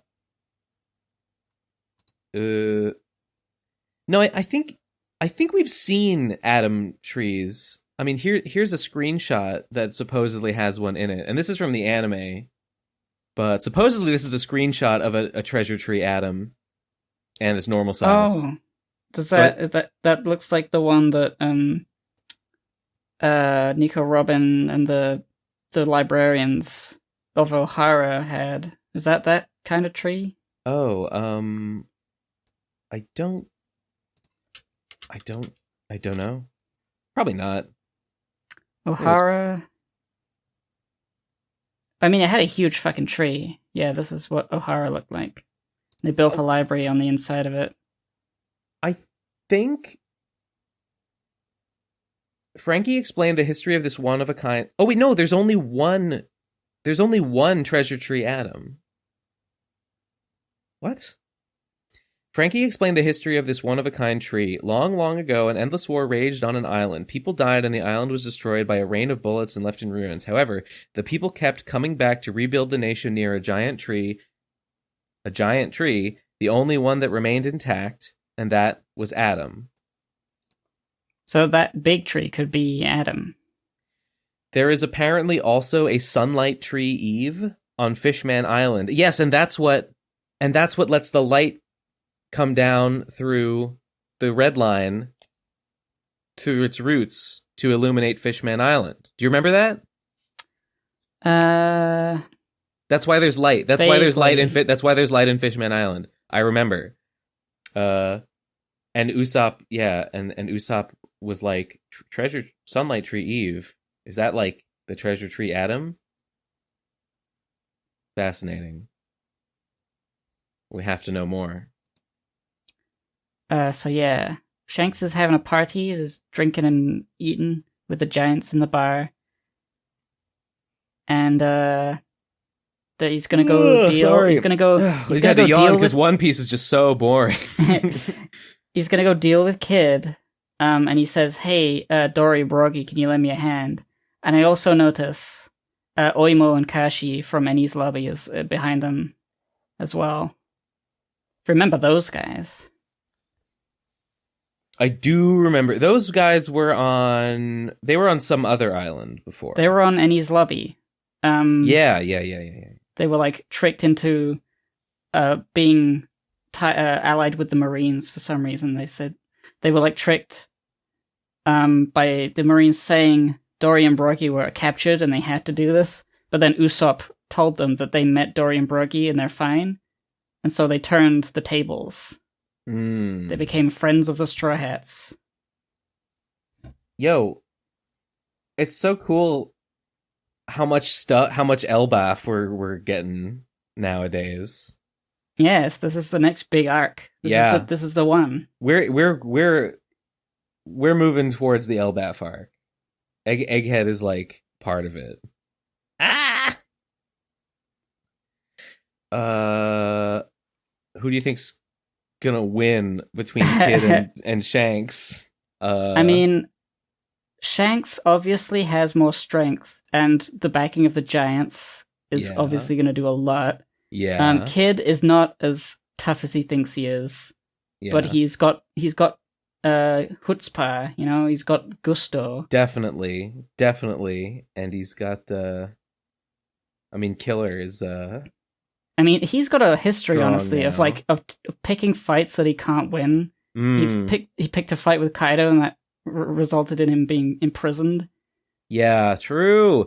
Didn't he? And he was. Who else was he fighting on? Was he fought other people on the Kaido Island? Or am I just did he end up fighting the wicker basket guy? Hawkeye.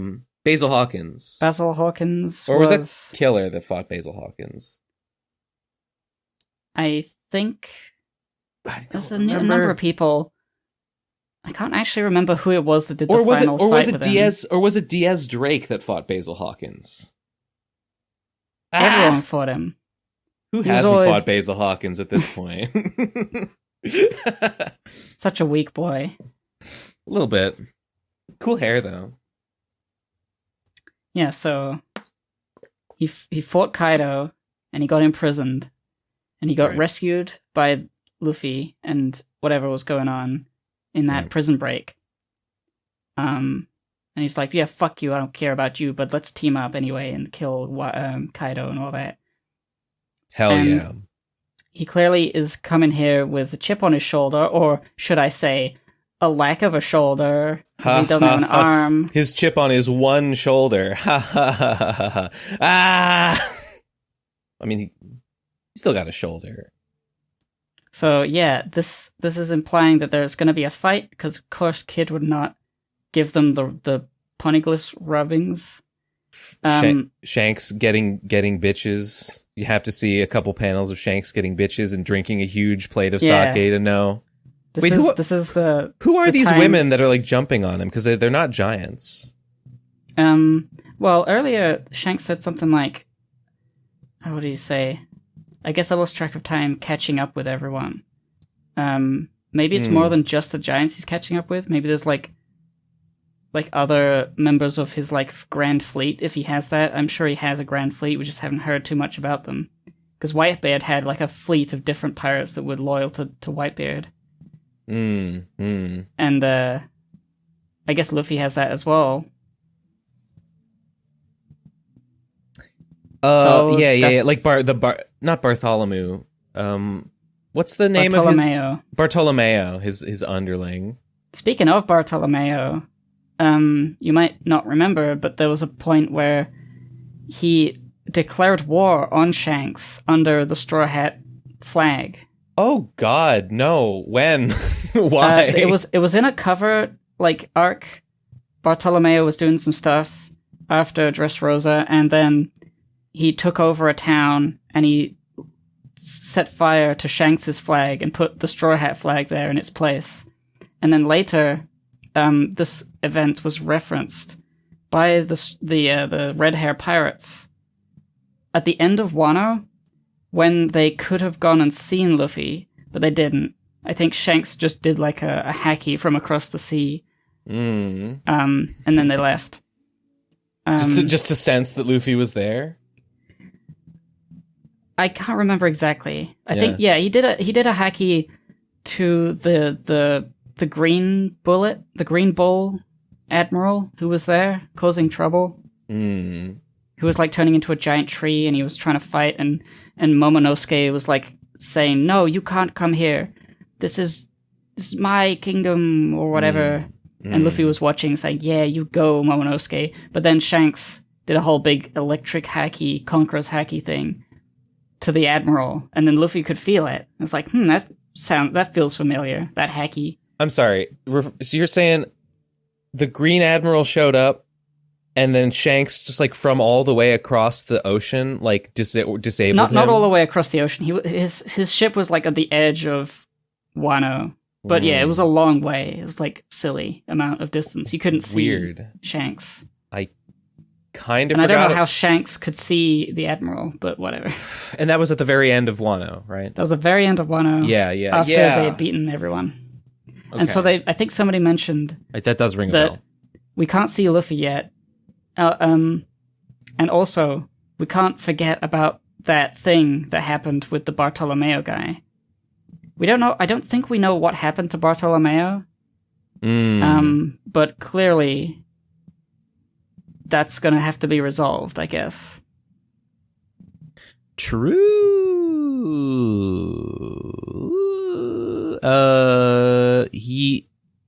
I'm sure that Shanks probably understands that Bartolomeo is an unruly vassal and is acting on his own volition. But this is the part, I think, where we see Shanks having to be ruthless, because if he's got to fight Kid, like, I don't know if he's going to be, like, nice about it.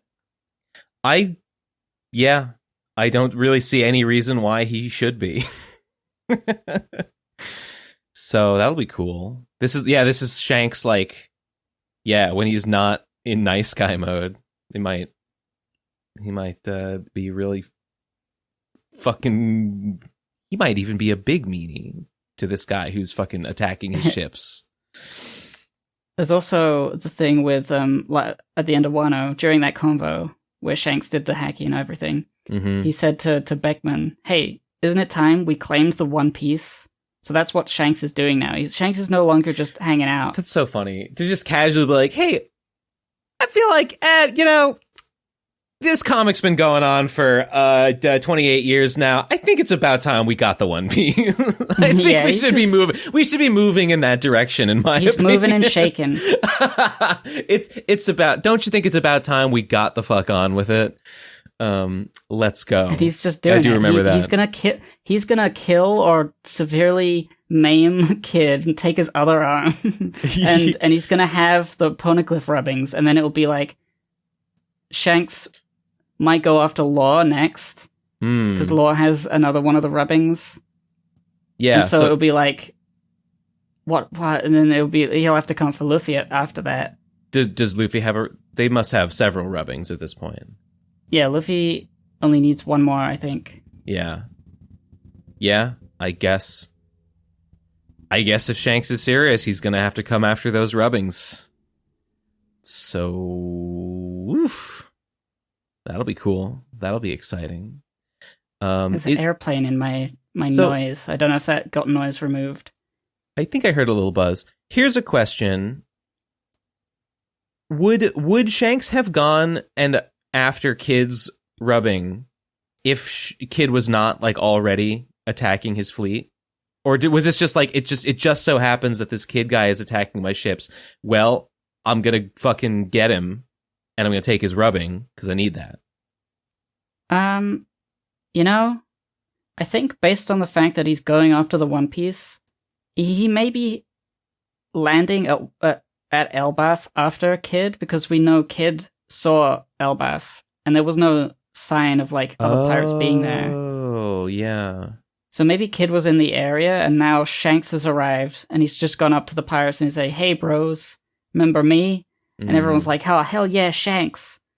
And then he's sort of muscling in on the territory. He's just having a drink casually, and then he's go, "Okay, let's go get that shit now. Let's go kill Kid." Knock him on the head. Right. Yeah. He seems... That makes sense, and it would be that, like, yeah, he's actively going after people that have rubbings. He needs those rubbings. It's time to get the One Piece. Oof! That's exciting. That's awesome. I'm freaking. This is a big Pog chapter. A lot of these chapters have been Pog. It's so, like, it really feels like things are slotting into place for, like, a real, like, momentous battle or something's gonna happen. Things are moving. Oh, I'm excited. Yeah, can't wait for next week. Too bad there was a bye week. Yes, break next week. It's a break next week too? Yeah, right at the bottom it says that. Oh, right. But, like, by our next week there will probably be another one. Probably. I don't know. I don't think so.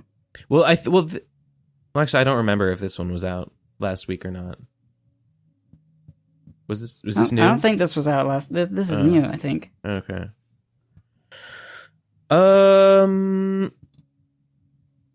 There's gonna be some. Yeah, he's gonna steal Kid's arm, or maybe he'll take his robotic arm. Maybe he'll be nice and take his robotic arm.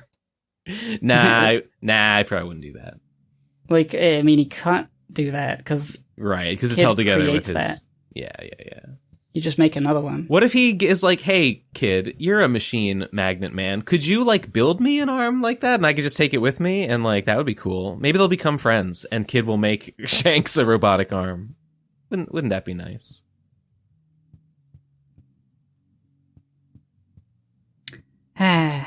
One Piece. One Piece. More like... Fun Piece. Yeah! Woo! I love it. I loved this chapter. I'm gonna love the next one even more. I promise. All right, I guess that's us done. And Patreon.com/the Procrastinators. Yes, please. Speakpipe.com/pipe speakers. Oh, I forget that one. This week I will put on the Patreon a bonus episode. Don't know if maybe we'll have the OVA bonus content stuff up there, but I'll definitely have Eleazar put together a bonus episode for us, and I will have that up. It's a behind the scenes chat episode if you just want to hear us talk about stuff that we decided not to put in the main episode. Some goss about people we know, or some creators we don't like, or something like that. That's it. Yeah, Patreon. Leave a voicemail down in the description instructions. I guess that's it. Yep. Thank you for listening. How long was this episode? Three and a half. Decent.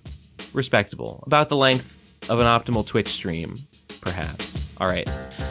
See you next week. Goodbye. And goodbye. See ya. Thank you.